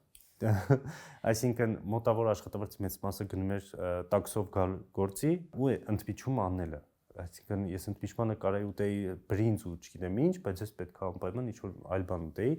ու այո, իմ ուղեղում էր այդտենց։ Այսինքն ես այդ ֆինանսը կարայի օգտագործեի, որ ես ունենամ այն կյանքը, ինչ լսում եմ ու տեսնում եմ, բայց ես դա չի անում, որովհետև իմ ուղեղում ես արդեն ինչ-որ չէ մի բան նիտո է։ Ես խնդիրի մեջ էի տեսնում։ Դրա համար փուլ արդեն անձնային աճել ես ունենում։ Դու ինքնավստահության խնդիր միշտ ես ունեցել։ Ինչից է դա գալիս։ Այդ հիմա չեմ ուզում այդ մարդկանց արժեզրկեմ կամ հիմա վիրավորեմ, բայց այդ փուլում ունեի ընկերներ, ովքեր իրանք են արժեզրկում իմ կյանքը, իրանց ոչ կոռեկտ օրինակ խոսքով եւ այլն եւ այլն։ Օրինակ հենց նույն հագուստի մասը ինչի շեշտեցի ու մեկը կնայի ասի լավ շորի համար ով է բան ասում, բայց իրանք երկուսը կոպիտ ասած ինձնից ավելի բարձր հաստիկ էին, նույն ոլորտում էինք աշխատում, ավելի այս անգամ բարձր աշխատավարձ էին ստանում, բայց բացի այդ էլ նաև ունեին հագուստի հնարավորություն վերցնելու անվճար։ Ինչի շնորհիվ իրանք ավելի լավ էին։ հենց հիմա շատ մանկական թեմայից եմ խոսում, բայց դա այդ հոգեբանական խնդրի սկիզբն է։ Խնդիրները շատ մանկական թեմաներից են սկսվում։ Դա հենց այդ խնդրի սկիզբն է, այսինքն այդտեղ հարցը հակոստի չի, դա կարա լինի, որ մետաֆորա կարելի է դա ենթադրել, էլի։ Այսինքն, երբ որ ես ուզում եի նմանվեի իրանց, օրինակ իրանց հակածին, որը իրանք անվճար են օրինակ վերցրել, որովհետև դա իրանց հասնում է, ես փորձում եի ինչ-որ այդ նույն ոճի ջինս առնել, բայց ավելի մատչելի է խանութից, որից երևում էր, որ ինքը մատչելի, ինչ-որ շատ վատ ջինս է, ասես փորձում եի նմանվեի, ու մի հատ էլ մեկնաբանություն էի ստանում։ Բայց էս ինչ ես առել։ Էսի հաստատ ընդեից ես առել, էս ինչ վատնա, էս չես կարողացել համադրես։ Ու այդ ինձ вообще կոտրեց։ Ստացվեց այնպես, որ օրինակ գնում էին ինչ-որ տեղեր, ինձ չէին կանչում, որովհետև օրինակ ամաչում էին, թե ես ոնց եմ հագնվել։ Այդ ինչ որ sense, եթե ինչ իհարկե բան չի ակնում, ուղղակի չգիտեմ, փորձում են նորավոճ լինել կամ նմանվել ինչ որ մարդկանց։ Այդ խնդիրն էր, որ ես փորձում եմ նմանվել։ Նավոճ էին այդ արդեն բավարար։ Հա, չէ, բայց իրանք շատ լավ մարդիկ են, բայց դա էլ իրանց այդ շրջանի օրինակ դատելը արդեն մարդու մասին շատ բան պատմում է։ Դատում են, որ ես բլոգեր եմ, պետք է կողքները չնստեմ։ Ինչի մասին է խոսքը։ Ու այդ միշտ լինելու է, այդ խավերի բաժանելը միշտ է լինելու ցավոք, այդ պետք է արդեն ոնց որ այդ ումոր բաժանել են ինքը գիտակցաբար այնքան հասուն լինի, որ այդ մարդուն կամ իր տեղը ցույց տա կամ ուղղակի արդեն անտեսի գնա։ Դու կարողանում ես հարկ եղած դեպքում մարդկանց իրենց տեղը ցույց տալ, թե այս հարցում մի փոքր դժվարանում ես։ Հենց այդ է, չգիտեմ ուղղակի ոնց ճիշտ ձևակերպեմ, որպեսզի ասեմ, բայց ես չեմ ուզում մարդուն վիրավորեմ երբեք։ Եթե ինձ վիրավորել են, ես չեմ վիրավորի։ Այդ բայի։ Ես չինեմ, ես նույն հայտնի հաղորդման մասով, եթե ինձ վիրավորել են, ես դա կարամ ֆիլտրեմ ու ես նույնիսկ չնկատեմ, ես հարցին պատասխանեմ այնպես, որ ոնց անկեղծ ռաֆոն կլիներ ու պրոստը այն երկու ընկեր իրար հարց կտային, ես կպատասխանեմ առանց դրա կոնտեքստի կամ, չգիտեմ, տողատակի։ Ես ուղղակի կպատասխանեմ այդ հարցին, առանց վիրավորելու այդ մարդուն, դա էլ գալիս է էլի իմ դաստիարակությունից, իմ ծնողներից։ Քանի որ խոսեցիր այդ հաղորդման մասին, վերջին շրջանում դա բնականաբար շատ մեծ աժիոտաժ առաջացրեց։ Բնականաբար, հա, դու կարող ես մարդու հետ համաձայն կամ անհամաձայն լինել, բայց մարդուն նսեմացնելու իրավունք որևէ մեկս չունենք, ու դու շատ մեծ աջակցություն ստացար նաև քո գործընկերների կողմից, նույնիսկ մարդկանց կողմից, որոնք գուցե նույնիսկ քեզ ընկեր չեն եւ առանձնապես հարաբերություններ էլ չունեն։ Աջակցությունը ինչ տվեց քեզ։ Այդ աջակցությունը շատ կարևոր էր, որովհետեւ այդ նույն ձև ոչ նույն մարդկանցից, բայց համեմատելով համարյա ես ստացել էի հակառակը իմ խնդրի ժամանակ, երբ որ ես այդ խնդրի մեջ էի, նույն ձև ոնց որ նույն մարդիկ շրջապատներում տարածել էին դա, երբ որ այդ ժամանակ այդքան տարածված չէր, որ ես ինչ որ խնդրի մեջ եմ, նույն ձև տարածել էին, նույն ձև խոչընդոտում էին ինձ գումար աշխատելու եւ այլն, ու այս քայլով ես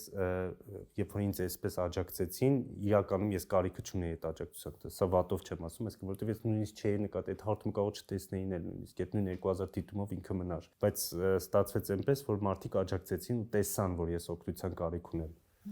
Այսինքն իր ուրիշը տեսան, ես էլի չէի գիտակցում, որ ես կամ Լենան այդտեղ օգնության կարիք ունենք, մարդիկ տեսան, այդ աջակցությունը վերականգնեց իմ հավատը մարդկանց հանդեպ, որ ես չչարանամ։ Ու իրոք, հենց ամենաառաջի ռիլերից ու ստորիներից հետո ես այնքան ասենց շրջվեցի մեջ գլխումս բան, որ ես ումոր պլանավորել էի վատություն անել, կոպիտ ասած, վատություն էլ ճակերտների մեջ, օրինակ Ինչ վատություն պիտի անեի։ Չէ, օրինակ հետագայում իրանց տեղը ցույց տայի մետ, օրինակ գիտեք, այս ժամանակ դուք սենց էի կարել, սենց մետ վատությունը այդ առումով չէ, էլի։ Այսինքն կային օրինակ բլոգերներ, որոնք ժամանակին քեզ վատ էին վերաբերվել, բայց այստեղ աջակցեցին քեզ։ Բլոգերներ, մարքետոլոգներ, այո,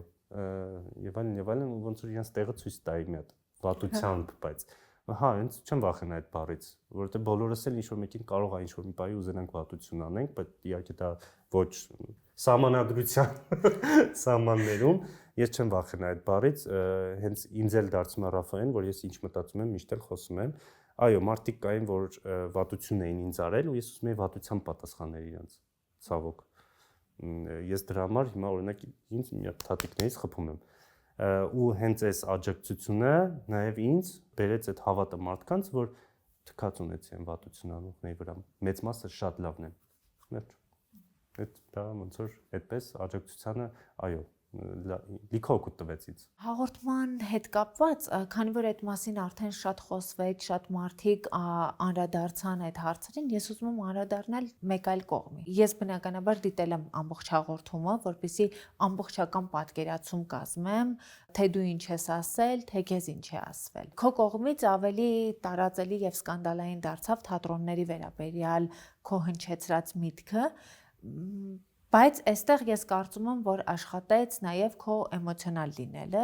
ինչու որովհետև խոսքի սկզբում ես ամենայն դեպս տեսա, որ դու ասում էիր, որ դու չես արժեզրկում թատրոնների գործունեությունը, չես արժեզրկում կրթություն ունենալը, բայց զրույցը արդեն գնաց այն ուղղությամբ, որ երբ անընդհատ էժանագին էր համարվում քո արած աշխատանքը, դու պտտվեցիր ու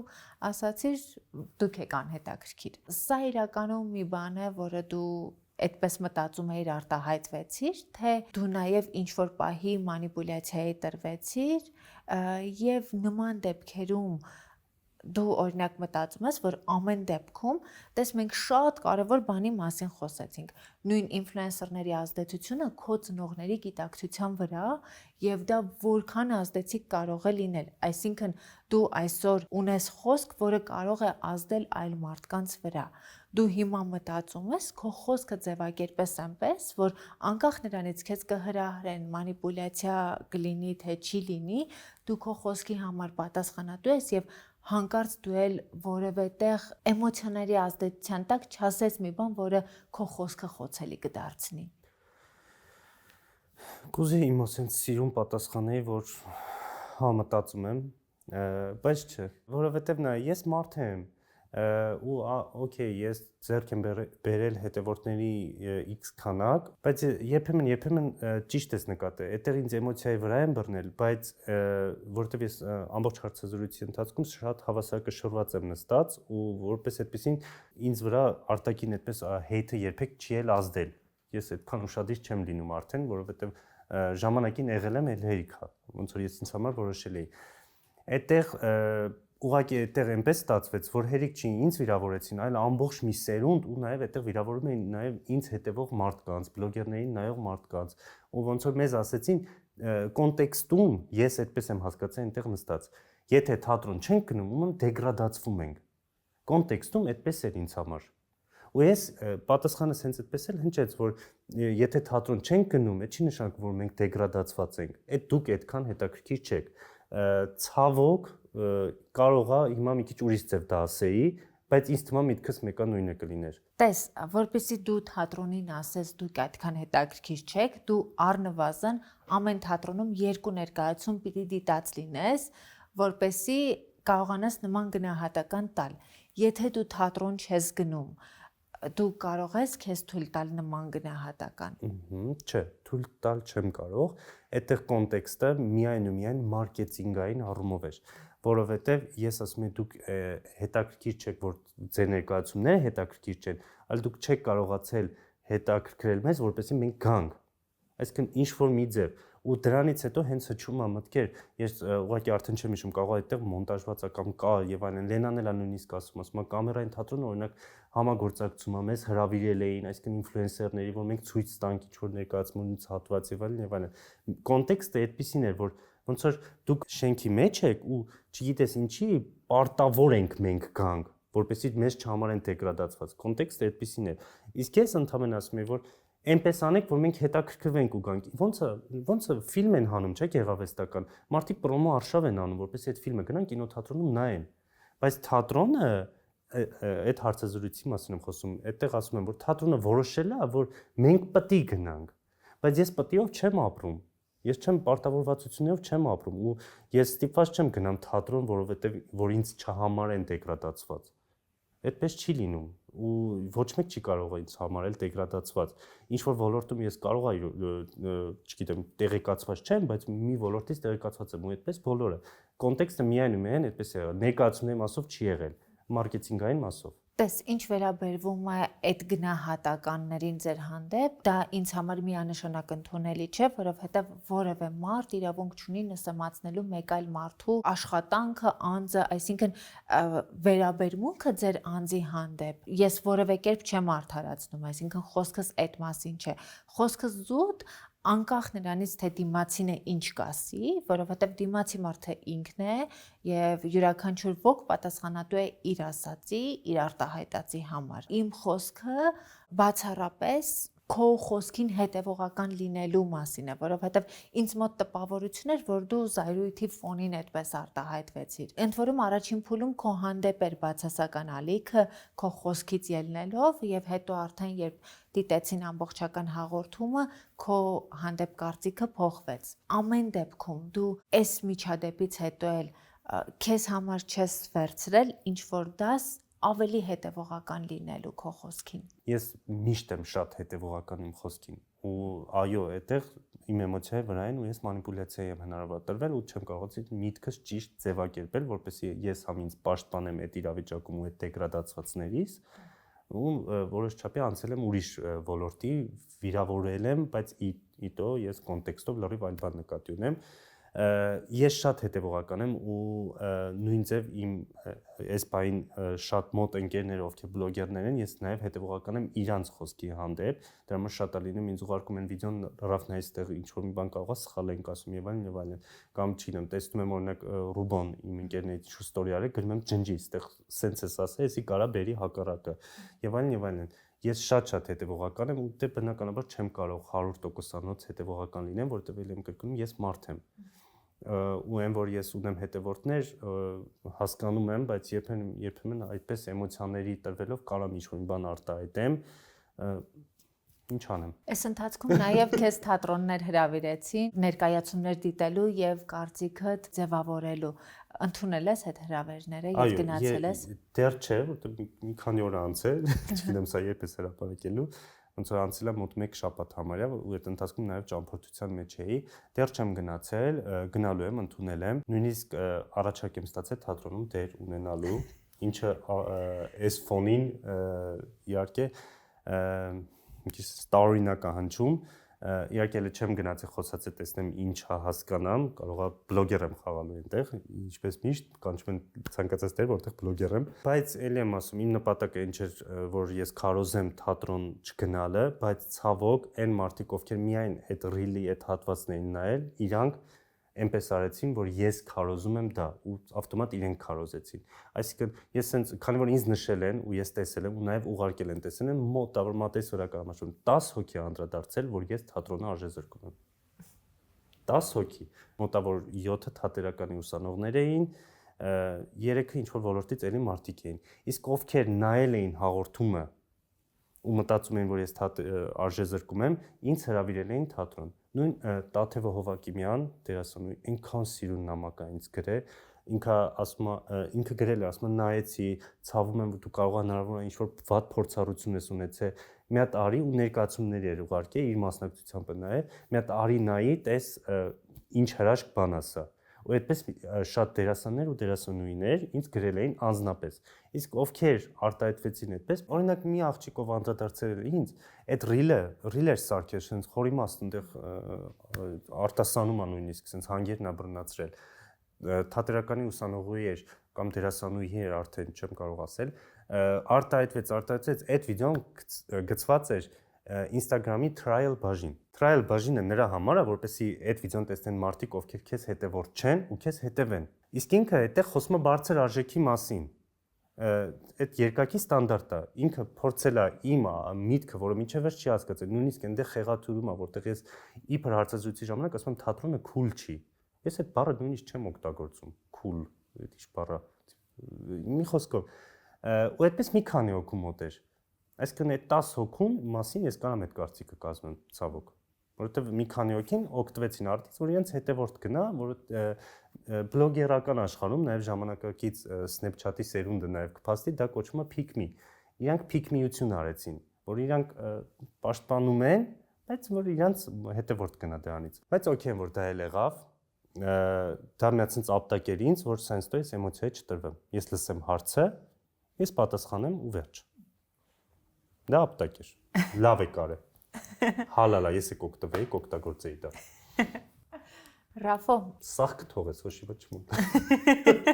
Թող ես էլ կտրտեմ։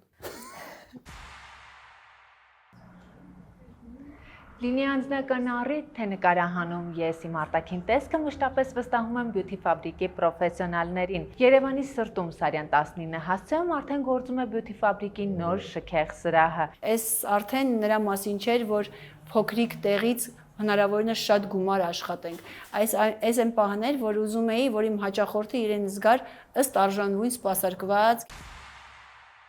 Ռաֆո, ինչ վերաբերվում է քո կրթությունը կիսատ թողնելուն։ Ցավոք սրտի Հայաստանում շատ մարդիկ կան, ովքեր կրթությունը կիսատ են թողնում, նաև ֆինանսական տեսանկյունից, ընտանեկան դրությունից ելնելով։ Կրթությունը այն ժամանակ, որքան որ արժեր այն ժամանակվա համար էր թանկ, հիմա որքան որ արժե, այս ժամանակվա համար է թանկ։ Ամեն դեպքում շատ ընտանիքների դա հասանելի չի լինում։ Ու հետո երբ որ մենք այսպես շատ բարձր դիրքից խոսում ենք կրթություն ունենալու եւ չունենալու մասին, հաճախ հաշվի չենք առնում, որ ուղղակի կան մարդիկ, ովքեր հնարավորություն ունեն չսովորել, բայց համալսարանական կրթություն ունենալ դիպլոմով, որովհետեւ ունեն ֆինանսական հնարավորություն, եւ կան մարդիկ, ովքեր պիտի վաղ տարիքից աշխատեն, հազար ու մի հոգս ունեն ու պարզապես կրթություն ստանալու հնարավորություն չունեն։ Իրականում քո բարագայում ինչպես ստացվեց կրթություն չստանալը, դա ընտրություն էր քո կողմից, թե դա հանգամանքների բերումով էր, այդպես ստացվեց։ Դա ընտրություն էր իմ կողմից, բայց դա արդեն այնց էր, որ ես շատ ջանք էլ չդրեցի դրա մեջ։ Այսինքն ես բարիսու իմաստով եւի հանձնվեցի ավելի շատ, որովհետեւ այդ բանին ավելի առաջնային դրեցի աշխատանքը ու գումար աշխատելը։ Բայց այնպես չէ, այդ գումարի կարիքը խիստ կար։ Սենց ուղիղ ասեմ, դա ընտրություն էր, որը ես արեցի։ Բայց դու այս ժամանակ օրինակ վարձի եւ այլն խնդիր ունեիր։ Չէ։ Ցավոք դա էլ եմ ասում, դա զուտ ընտրություն էր, որ ես կարայի ուղղակի մնայի կրթությունը ստանայի վերջացնեի, բայց ես մեկը հիմա էլի բլոգեր կլինեի։ Այդ բանը զուտ էլ ինձ հետաքրքիր չէր, վատ է հնչում, բայց այդպես է, բայց ոնց որ ես շատ եմ ասել, շատ տեղեր եմ ասել, հարցը զրույց չէ, ընկերներիս եւ այլն, որ ես սովորելու եմ էլի, ես ուղղակի փոխելու եմ ֆորմատը, ես մարքեթինգի բաժին եմ ուզում սովորեմ, դա կանեմ 35-ում օրինակ ու լրիվ օքեյ է ինձ։ Երբեմն կրթությունը հետաքրքիր չէ, որովհետեւ մենք այդ վաղ տարիքում ճիշտ մասնագիտություն չենք ընտրում։ Մեզ համար ճիշտ մասնագիտություն, որովհետեւ որևէ մեկի համար գինեգործությունը լավագույն մասնագիտությունն է, որևէ մեկի համար դա կարող է լինել անհետաքրքիր, որովհետև ինքը ունի այլ հետաքրքրվածություն։ Արդյոք այդ պահին դու ուղղակի սխալ բաժին էիր ընտրել, որի արդյունքը եղավ այն, որ կրթությունը քեզ համար դարձավ անհետաքրքիր։ Շատ հաճելի է, որ ինձ ուզում ես բարի նոտայով, դասպես չէ, դա Ես գնում եմ։ Դա ես եմ ընտրել գինեգործություն, որովհետև ես սիրում եմ գինեգործություն։ Չէ, կարող ես ընտրել, հա, սիրում էիր, բայց ինչու՞ չզբաղվեցիր այդ դեպքում։ Այ ընթացքում արդեն ես 3-րդ կուրսն եմ, իմ հետաքրքրությունը փոխվեց, ես լրիվ ուզեցա լինեմ մեդիա ոլորտում, մեդիայի մեջ լինել։ Այդ ժամանակ նույնիսկ մի քանի մեդիա ակադեմիաներ կար, որ ես ուզում էի ընդունվեի, բայց արդեն այնտեղ ֆինանս չէր հերիքի ու ես իմ մեջ որոշում կայացրեցի, որ իբր ստեյց գելեմ, այդ վարձը կտամ այն մեդիային, բայց այդ մեդիա ակադեմիաներում օրինակ ամսական վարձը նույն չափ էր, ինչքան տարեկանը գյուղինստիտուտում։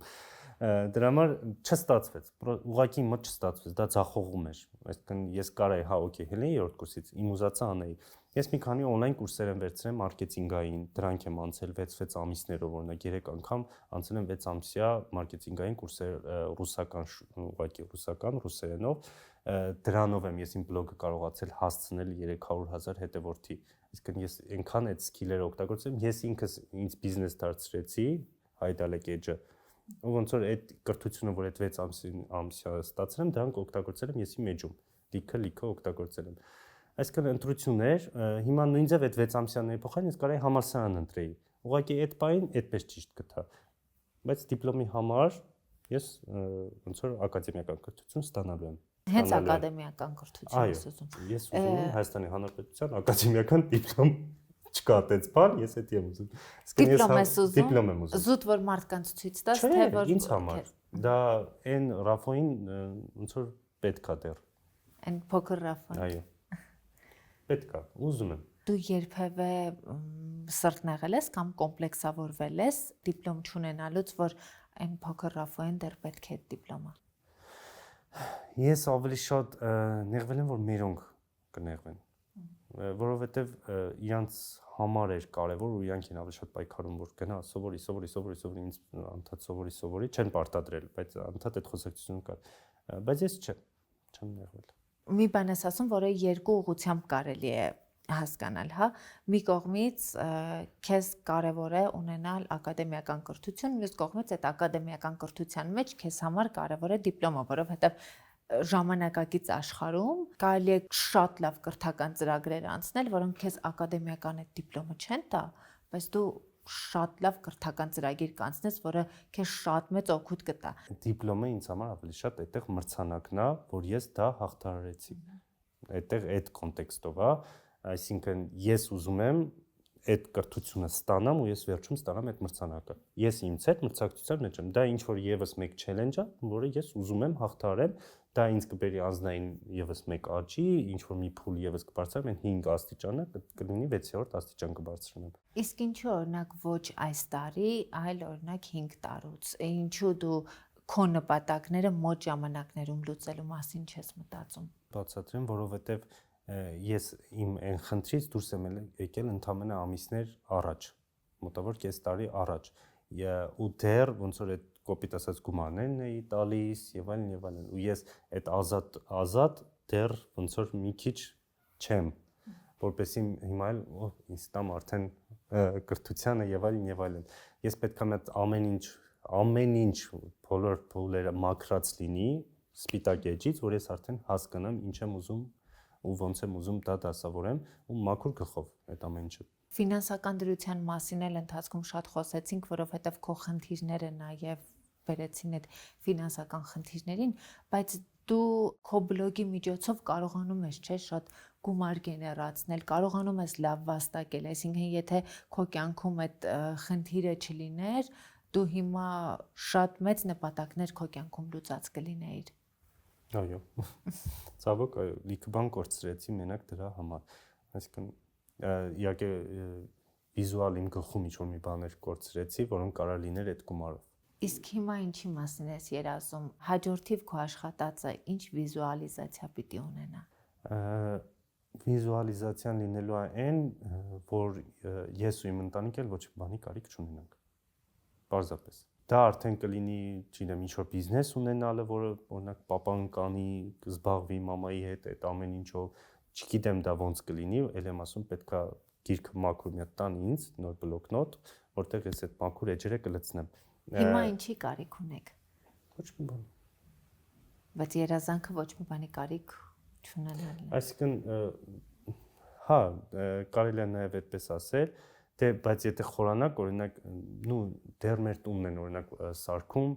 լավ կլիներ օրինակ ես էլ եղբայրս էլ տուն ունենայինք, բայց դրանք արդեն մի քիչ ավելի մակերևութային ինչ-որ բաներ են։ Այս բան հա, որպես այդպեսին մեր ընտանիքը կարիք չունի ինչ-որ մի բանի, բայց կարա լինի ավելի երջանիկ, ավելի ապահով, այդ ապահովության զգացումը հնարավոր է դեռ չկա մեր ընտանիքում, որը ես ուզում եմ լինի։ Դու անսպառ միտք ունես, զարմանում եմ, թե ինչպես դեռ չես ընդգրկվել տարբեր նախագծերի սցենարական թիմերում։ Ես առհասարակ չեմ սիրում գովազդ նայել, բայց դու կարողանում ես այդ գովազդը այնպես մատուցել, որ դա նայվում է։ Ես շատ անկեղծ ասեմ, առհասարակ ինձ դուր չի գալիս, երբ մարդկանց կոնտենտը միայն գովազդային է, եւ կարծում եմ, որ պետք է բալանս պահվի, բայց դու այն եզակի մարդկանցից ես, որ իրար հետևից գովազդն ես դնում, ես դա նայում եմ, որովհետեւ կարողանում ես դա հումորի մեջ այնպես մատուցել, որ չեմ ներվայնանում այդ գովազդներից ու դա խոսում է բացառապես քո մտքի մասին ու շատ սուր հումոր ու սուր միտք ունենալու մասին, բայց դու ինչ ես կարծում, քո այդ ամբողջ պոտենցիալը, որ ունես, ճիշտ ես գեներացնում, այդ պոտենցիալը ավելի ճիշտ կարող ես գեներացնել։ Նախ ինչի է այդպես, դա հենց կրթության շնորհիվ է, այն 6 ամսյա տարբեր կուրսերը 3 անգամ որ անցել եմ, մեկը եղել է սցենարական, մարքեթինգային ու մարքեթինգային հոգեբանության, թե ոնց ճիշտ մանիպուլացնել այսինքն լավ առումով, որ մարդը չզզվի, դա նայելու է, տհաճ չլինի իրան ու ոնց որ ճիշտ գնա այդ ամեն ինչը, կրթությունը շատ կարևոր է։ Այսինքն դա կլինի ակադեմիական թե այլ, արդեն էական չի, յուրաքանչյուրը իր համար կարա որոշի։ Այդպես է ստացվել է, որ քո վրա չի ազդում, բայց կարա ինչ-որ փուլում արդեն ազդի, ճիշտ եմ գեներացնում թե չէ։ Ինձ թվում է, հա, ավելի ինչ պետք է անեմ։ Ես նկատի ունեմ հեռուստատեսության համար ինչ որ մի բան անեմ։ Այնպես չի, որ եթե TV է, ուրեմն դա քայլ առաջ է, եթե համացանցային նախագիծ է, դա քայլ հետ է։ Ես այդ սկզբունքով չեմ նայում։ Զուտ մտածում եմ այն տեսանկյունից, որ սցենարական առումով ըստ իս դու շատ մեծ պոտենցիալ ունես։ Դա կարող է լինել համացանցային նախագիծ, դա կարող է լինել քո հեղինակային նախագիծը։ Ըստ իս դու ունես այդ պոտենցիալը ավելի ընդլայնելու քո գործունեությունը։ Կարող է, չգիտեմ, դու ինքդ նկարես սիթքոմ, դու ինքդ լինես այդ ամեն ինչի հեղինակը, ղեկավարը, բայց գործունեությունը ընդլայնելու պոտենցիալ ունես, դու ինքդ մտածում ես այդ մասին, թե քեզ բավարարում է այն ինչ հիմա դու ունես։ Այս հարցին մի քիչ ուրիշ ձև պատասխանեմ, իրականում կուզեի նման օրինակ սիթքոմ անել եւ այլն, բայց այս պահին ցավոք սրտի իմ վարկանիշը թույլ չի տալի, որ ես օրինակ գնամ գովազդատուի մոտ խոսեմ ֆինանսից եւ այլն, վարկանիշը այն առումով, որ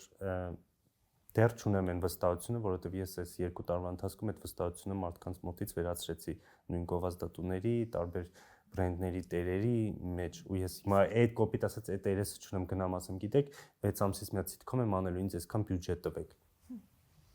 Չեն հավատա։ Դա հիմա չի լինի։ Դա հիմա ռեալ չի, ու ես չեմ ուզում կենտրոնանամ դրա վրա ու մի հատ էլ իմ ինքնաբանը ցածրացնեմ ընդհանրապես ինքնավստահությունը, դրա համար ես հիմա այն ինչ ունեմ, մի հատ սա կամրացնեմ, այսինքն հասցիում կսարքեմ, որի վրա արդեն տարիներով 1-2 տարի հետո օրինակ մարդիկ կտեսնեն, որ մարդը փոխվել է, հիմա այստեղ է աշխատում, եթե անգամ չնկատեն փոխվելը, կնկատեն շահը իմ մեջ, որ այստեղ ներդնենք, սա կլինի։ Իսկ չկան գովազդատուներ, որոնց հետ լավ հարաբերություններ են ձևավորվել։ Շատ։ Որովհետև անընդհատ միայն բացականի մասին խոսեցիր, ես կուզում եմ Չէ, շատ նույնիսկ եղել են գովազդատուներ, ովքեր մեծ գումարով են ինձ օգնել, բարես ու իմաստով տվել են գումարը, նույնիսկ դրա դիմաց ոչ մի բան չեն ուզել, տվել են X ժամանակով, ես ինչ որ խնդիր լուծել եմ, իրանք սպասել են, ես հետ եմ վերադարձրել եւ այլն, ու շատ են, շատ չեմ կարող նույնիսկ հաշվել, թե ինչքան գործընկեր ունեմ այս պահին, ովքեր ունեն մի քանի բիզնեսներ, որովհետև ես աշխատում եմ արդեն միայն անհատ բիզնեսների հետ, այսինքն խոշոր բրենդներից մի քանի հոգի է, որ ես աշխատում եմ, մի քանի բրենդ է, բայց անհատ բիզնեսների հետ եմ աշխատում, ովքեր ունեն նաև այլ ընկերներ, որ ունեն բիզնեսներ ու այդ մասով շատ տարածված եմ, շատ պահանջված եմ։ Գովազդային առումով կան տարբեր մոտեցումներ եւ յուրաքանչյուր մարդ ունի իր ընտրությունը։ Օրինակ դու կարող ես 3 օրում 4 նմանատիպ ընկերություն ներկայացնես քո էջում, դու կարող ես մատչելի արժեք սահմանես, մարդկանց հնարավորություն տաս եւ իրենց տրված հնարավորության սահմանում իրենց տաս կրեատիվ գովազդ, բայց չտաս էքսկլյուզիվություն։ Սա արդեն յուրաքանչյուր բլոգերի անհատական ընտրությունն է, բայց դու օրինակ մտածում ես ժամանակի հետ դա փոխելու մասին, որովհետեւ եթե ենթադրենք դու հիմա վերցնում ես 10 գովազդ եւ 10 գովազդի համար 10 անգամ մտածում ես, դու ունես այդ էջը, այդ պոտենցիալը, որ վերցնես 10-ի փոխարեն ենթադրենք 3 գովազդ եւ օրինակ 10 անգամ պիտի տանջվես, 3 անգամ տանջվես, բայց կարող ես 3 գովազդով ունենալ նույն բյուջեն, ինչ որ ունենում ես 10-ի դեպքում։ Չէ։ Այդպես չեմ անելու, դա վերջի մասը, որովհետեւ ես աշխատում եմ փոքր ու անհատ բիզնեսների հետ, ովքեր մեծ մասը ուզում են ինձ մոտ գովազդ։ Ես մեղավոր չեմ, որ այդ 10 բիզնեսներ, որոնք իրար կողք են գտնվում, սա օրինակ եմ բերում, իրար կողք են գտնվում, 10-ն էլ ուզել են իմ մոտ գովազդ։ Ես ամեն մեկին յուրահատուկ իրենց գովազդը կտամ։ Ես իմ բլոգը համարում եմ ինֆորմացիայի տարածման միջոց։ Իմ գովազդային ռիլերը ինֆլուենսինգ չկա իրենց մեջ։ Նպատակը այն չի, որ ես ազդեցություն թողնեմ, որ ես օգտվում եմ դրանից։ Այնտեղ ինֆորմացիա Բանգլադեշում կա այսպիսի խանութ, որտեղ ծախում են այսպիսի պուխավիկներ։ Նայողը 300-400 պլյուս հոգի նայում է, ինքը կորոշի այդտեղից գնալու թե չէ։ Հաջորդ օրը ես իր կողքի խանութն էլ ուզում նույն գովազդը, ինքը տեսել է որ կա։ Ու գրում է Ռաֆո ջան, եկել եք մեր մոտ, կողքը գովազդել եք, մենք էլ ենք ուզում։ Այդտեղ ոչ ես եմ սխալ, ոչ այդ մարդը, որտեվ ինքը ուզում է հումորային գովազդ, ու ինքը դիտարկում է, ու ես այդտեղից եմ ենթադրում, որ այդ մարդը ու մարդիկ մեծ մասը դիտարկում են դա որպես հումորային կոնտենտ, ոչ թե ինֆլուենսինգ, որ ես էլ 10 հոգու ծախվել եմ։ Դա գովազդային հումորները։ Նույն ձև, օրինակ հեռուստատեսությունը, որ մենք նայում ենք, մենք կարանք 4-ը շինանյութի խանութի գովազդ տեսնենք առավոտյան, ցերեկը, երեկոյան։ Այդ չեղա, որ այդ հեռուստատեսությունը չունի սեփական կարծիք ու մի հոգու հետ պետք է աշխատեր, չէ։ Պարզապես ոնց անենք։ Դա մոնոպոլիա կդառնա, եթե ես մի հեռախոսի խանութի հետ աշխատեմ։ Բա մնացած հեռախոսի խանութները, որ ուզում են իմ մոտ գովազդ, ես մի քիչ ինքնավան անջում, ինչի զրկեմ այդ հնարավորությունից իմ մոտ գովազդ ունենալու։ Իսկ դու մտածում ես նաև ինֆլուենսինգի ճանապարհով գնալու, երբ որ քո խոսքը արդեն կդառնա ազդեցություն, այսինքն եթե Ռաֆոն ասում է, որ ես այս ինչ բանից օգտվել եմ, ես էլ կարող եմ դրանից օգտվել։ Այսինքն, երբ դու ոչ թե ինֆորմացիա տարածես, այլ քո օգտվելը դառնա գովազդ։ Նայ, ես ինֆլուենսինգ անում եմ, դա արվում է story բաժնում, ուղղակի։ Այսինքն հստակ ենթագիտակցորեն աուդիտորիան նայողը հասկանում է, ես դրանից օգտվում եմ, թե չէ։ Բնականաբար, երբ որ ես անում եմ ինչ-որ գեղեցկության սրահի գովազդ, այնտեղ զգացում եմ, ես այդտեղից չեմ օգտվում, որտեղ գովազդում եմ այնտեղած էլոս ապարատը, այնտեղած մազը, որ այս աղջիկը լավ գույնակարում բռնի այդ վարսավիրը, բնականաբար նայողը հասկանում է, որ ես այդտեղ ոչ գույն եմ բռնել, ոչ էլոս եմ անում։ Բայց story-ով, երբ որ ասում եմ, ես այսօր եկել եմ այս ռեստորան, փորձում ենք այս սուշին, ժողովուրդ այս սեթը շատ համով էր, հստակ հասկացում եմ, որ ես դա գնացել եմ, կերել եմ, հավանում եմ։ Տարբերությունը really ու story-ի շատ ազգացվում։ Անկեղծ կասես, լինում է, որ չես հավանում, բայց պիտի գովազդես։ Ճիշտն ասա։ Լրիվ ճիշտ եմ ասում, գումարը հետ եմ ուղարկում, դա այդպես է եղել միշտ, որ մի քիչ լեզուս երկար լինի այդ մասով։ Այսինքն, որ այսինքն ինձ կոպիտ ասած մեղադրեն ինձ, որ դու կարողա 3 օրում նույն բանից գովազդել։ Ես քեզ չեմ մեղադրում, ես ընդհանրապես այդ փաստն եմ մեջ բերում ու խոսում ենք այդ փաստի մասին։ Այսինքն, որ ես լեզու ունենամ, որ դա գոնե փորձված է, դա օքեյ է, հանգիստ եղեք, դու կարաք հանգիստ օգտվեք, դա ուղղակի ձեր ընտրությունն է։ Ֆիլտրում եմ, ուղղակի դա չի նկատվում։ Այսինքն, որովհետև երևում է ես 10 չորի խանութ տարբեր գովազդեցի, բայց դրանք ֆիլտրված են, դրանք ռեալ աշխատող, շատ լավ սպասարկում եւ տեսականի ցույց տվող 10 բիզնեսներ են։ Սենց ասեմ, սնունդի առումով եմ շատ խիստ, ճակերտների մեջ ասած խիստը բանը, այսինքն կփորձեմ, նախորդ պատվիրում եմ, գալիս է տուն կամ նախորդ գնում եմ on-line shop-եր, եթե գովազդում եմ կամ ինչ-որ on-line ծառայություններ, էլի խիստ եմ այն առումով, որ մի քանի ընկերներից խնդրում եմ գրեն, ծառայություններից հարցնեն, հասկանան շփման ձևը, որ այնպես չստացվի մենակ իմ հետ են այդպես խոսում,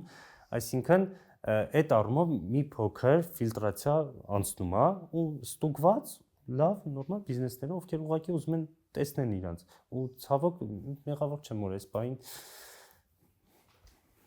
Չէ, իրականում այդ շատ լավ է ու ես ինքս քո վիդեոներ նայելով ինֆորմացիայի տարածման տեսանկյունից իսկապես հետաքրքիր ես դա անում։ Դա էլ գովազդի մի տեսակ է, որը իր տեղը ունի։ Ինձ ուտ հետաքրքիր է դու այս առումով փոփոխությունների մասին մտածում ես, թե ոչ։ Ու ես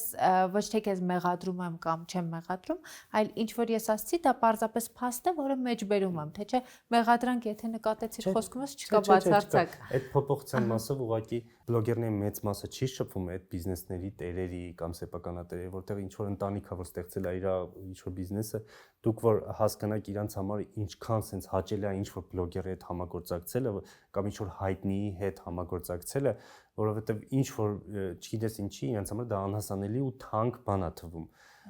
Ես այդ աչքերը ու այդ զրույցները տեսնելուց հետո, լսելուց հետո ես չեմ ուզում դա փոխեմ։ Քո մեջ այնքան բարձություն կա, որ ես հավատում եմ։ Վերջերս նկատեցի, որ նաև կարծես մեքենա ես գնել։ Այս փոփոխություններ քո կյանքում շնորհավորում եմ։ Հա, շատ մեծ փոփոխություններ, այն առումով որ դա անսպասելի էր ու իմ համար որ Ռաֆոն կարա ավտո քշի։ Ավտո ունենա ու սալոնից առնի։ Վախ։ Սալոնից է։ Ինչու։ Դե հենց այն 2 տարին հիշում ես որ ասում եմ վերջը չէի տեսնում, ես չէի հասկանում դա վեր։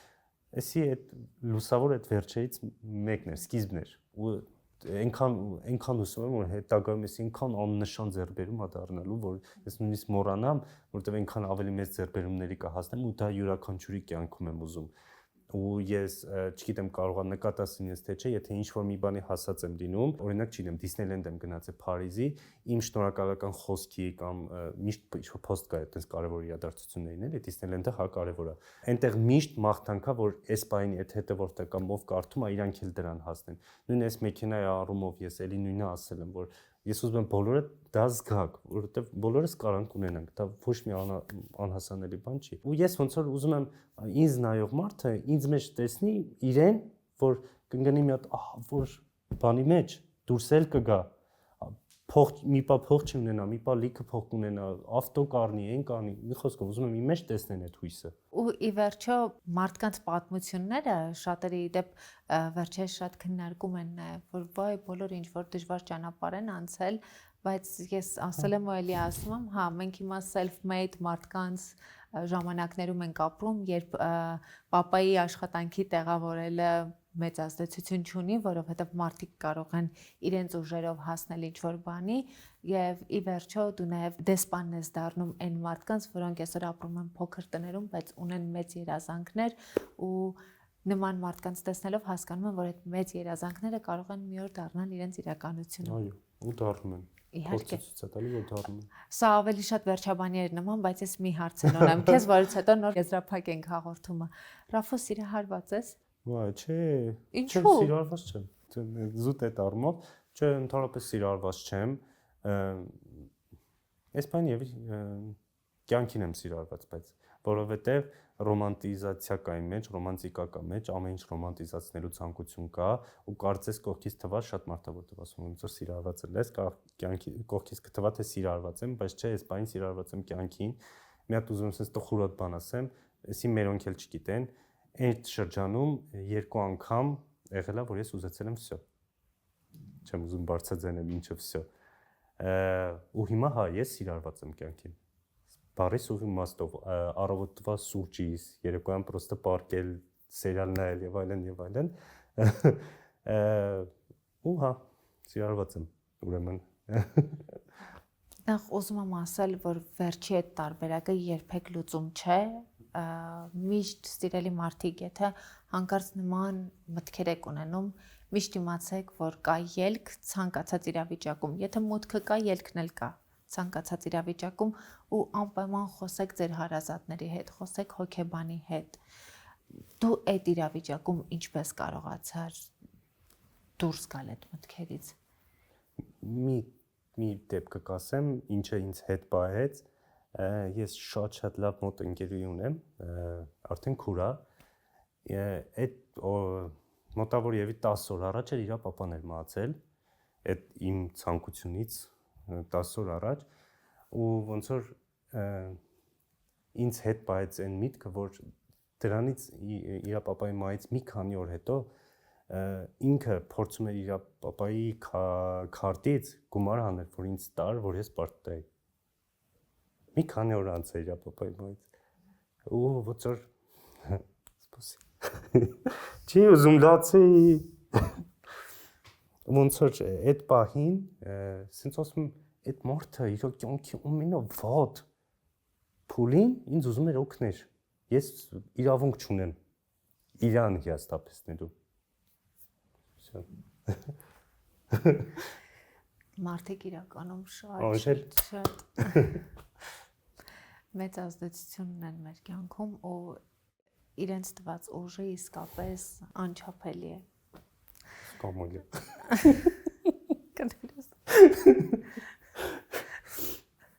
Ու անձեռոցիկը չի պամստեղ էլի, դե լացեք ու նկարեք։ Կարող ենք տալ, սովորաբար մենք տալիս ենք անձեռոցիկ։ Թող երևա։ Ես քրտաջան աշխատանք է ոչինչ։ Հիմա սխալ բան ես տարածում, մենք մարդկանց տալիս ենք անձեռոցիկ, բայց այդ ցույց չենք տալիս։ Պետք է դրած լինի։ Գովաստենք անվճար։ Անձեռոցիկի միայն վճարովի գովաստ անվճար չէ։ Այսինքն ուրախ վերջանա էլի։ Թեմայից շեղվեցինք, բայց ուզում եմ վերադառնանք այս կետին, որովհետև այդ ամեն ինչը քո կյանքի շատ դժվար շրջանը դու հաղթահարել ես ու ես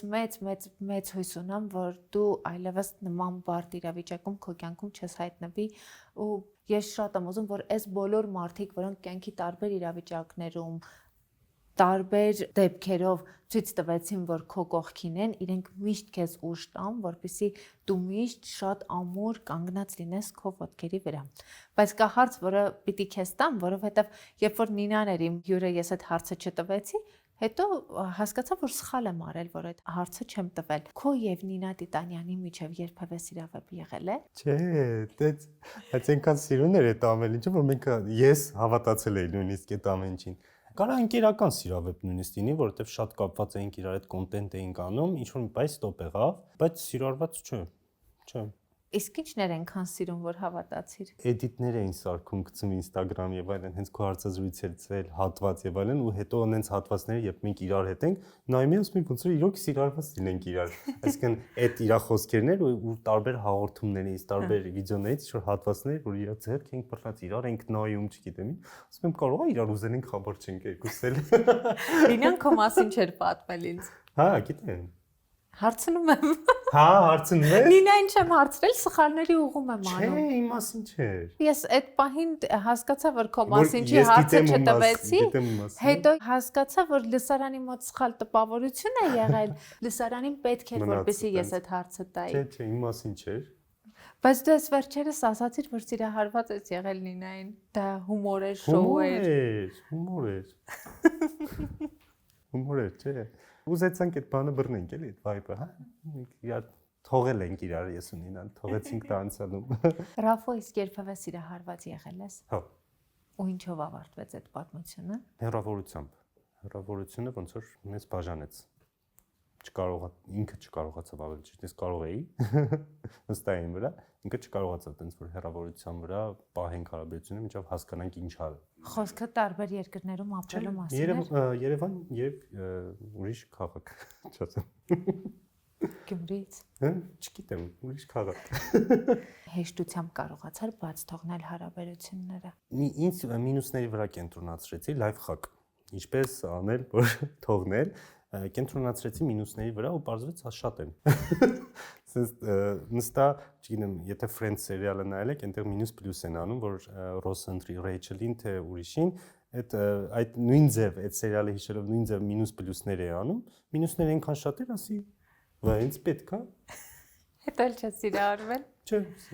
всё։ Վայ, դու այնքան հումորով ես, նույնիսկ թեպետ այսօր մեր զրույցը շատ ավելի դրամատիկ ստացվեց, բայց միևնույն է, հա, այստեղ էլ բոլոր կետերում գտնում ես հումոր, գտնում ես լուսավոր մի կետ, ու ես իսկապես սրտանց ուզում եմ, որպեսզի դու միշտ կարողանաս այդ լուսավոր կետը գտնել քո կյանքում, անկախ կյանքի հանգամանքներից, որովհետև կյանքի հանգամանքները մի օր շատ լավն են, մի օր շատ վատն են, կարևորը այն է, թե մենք ներսից որքանով ենք ուզում տեսնել այդ լուսավոր կետը, որովհետև լուսավոր կետն էլ միշտ կա։ Դու նաև շատ པարզ մարդ ես ու շատ ազնիվ մարդ ես ու անկախ քո կյանքի այդ հանգամանքներից, որոնք գուցե բացասական են ազդել քեզ վրա, տես դու ինքդ զրույցի ընթացքում նշեցիր, որ կան տեղեր, որտեղ ես հիմա չեմ կարող ինչ-որ բան խոստանալ, որովհետև դեռ պիտի մաքրեմ, բայց ես ուզում եմ, որ այն պարզությունը, որը դու ունես, դա ճանաչեն մարդիկ ու դա երբեք չկորցնես, որովհետև կյանքի ճանապարհին ամենակարևորը այդ պարզությունը չկորցնելն է։ Լավ սկացեք իրան։ Դա իրականում չգիտեմ ինչ պատասխանեմ այստեղ, ոչ չեմ կարող ասեմ հա շատ բարձ մարդ եմ։ Որ հաստատ եմ ասածները։ Ես փորձում եմ լինել նենց ոնց կուզեմ իմ հանդեպ լինեն։ Ուզում եմ լինեմ այն մարդը, ինչպիսի մարդկանցով կուզեի շրջապատված լինեի։ Միշտ այդպես եմ ասել, ընկերներիս էլ եմ ասել։ Այդ ստացվում է այնպես, որ այս բային այնպիսի մարդկանցով եմ, ինչպիսիք ես եմ, լավա դրական ամեն ինչ հումորով է, པարզ է, անկեղծ է, ուղիղ է։ Շնորհակալ եմ շատ մեր զրույցի համար ու որ քո կյանքի այսքան նուրբ մանրամասները վստահեցիր։ Իրականում չգիտեի ոնց անեի դա, էջումս խոսեմ։ Հետո ասեցի այսպես, թող սենց ռեալ, թող ուրիշը հարցնի։ Այդպես ավելի ազնիվ կլինի, ոնց որ դու հիմա այդ 300,000 հետևորդն ես։ Ու քաղաքն է։ Իմ համար դա այդպես է, sense քաղաքի հետ նստած էի ու ինձ ուղիղ հարցրեցին այն, ինչ մտածում էին, ուզում էին։ Դրա համար ինձ համար այս ֆորմատը ավելի sense հարմար էր։ Ճիշտ որոշում էր։ Շնորհակալ եմ շատ։ Հետևեք Live Room-ին, բաժանորդագրվեք YouTube-ի իմ ալիքին, որպեսզի բաց չթողնեք իմ թողարկումները։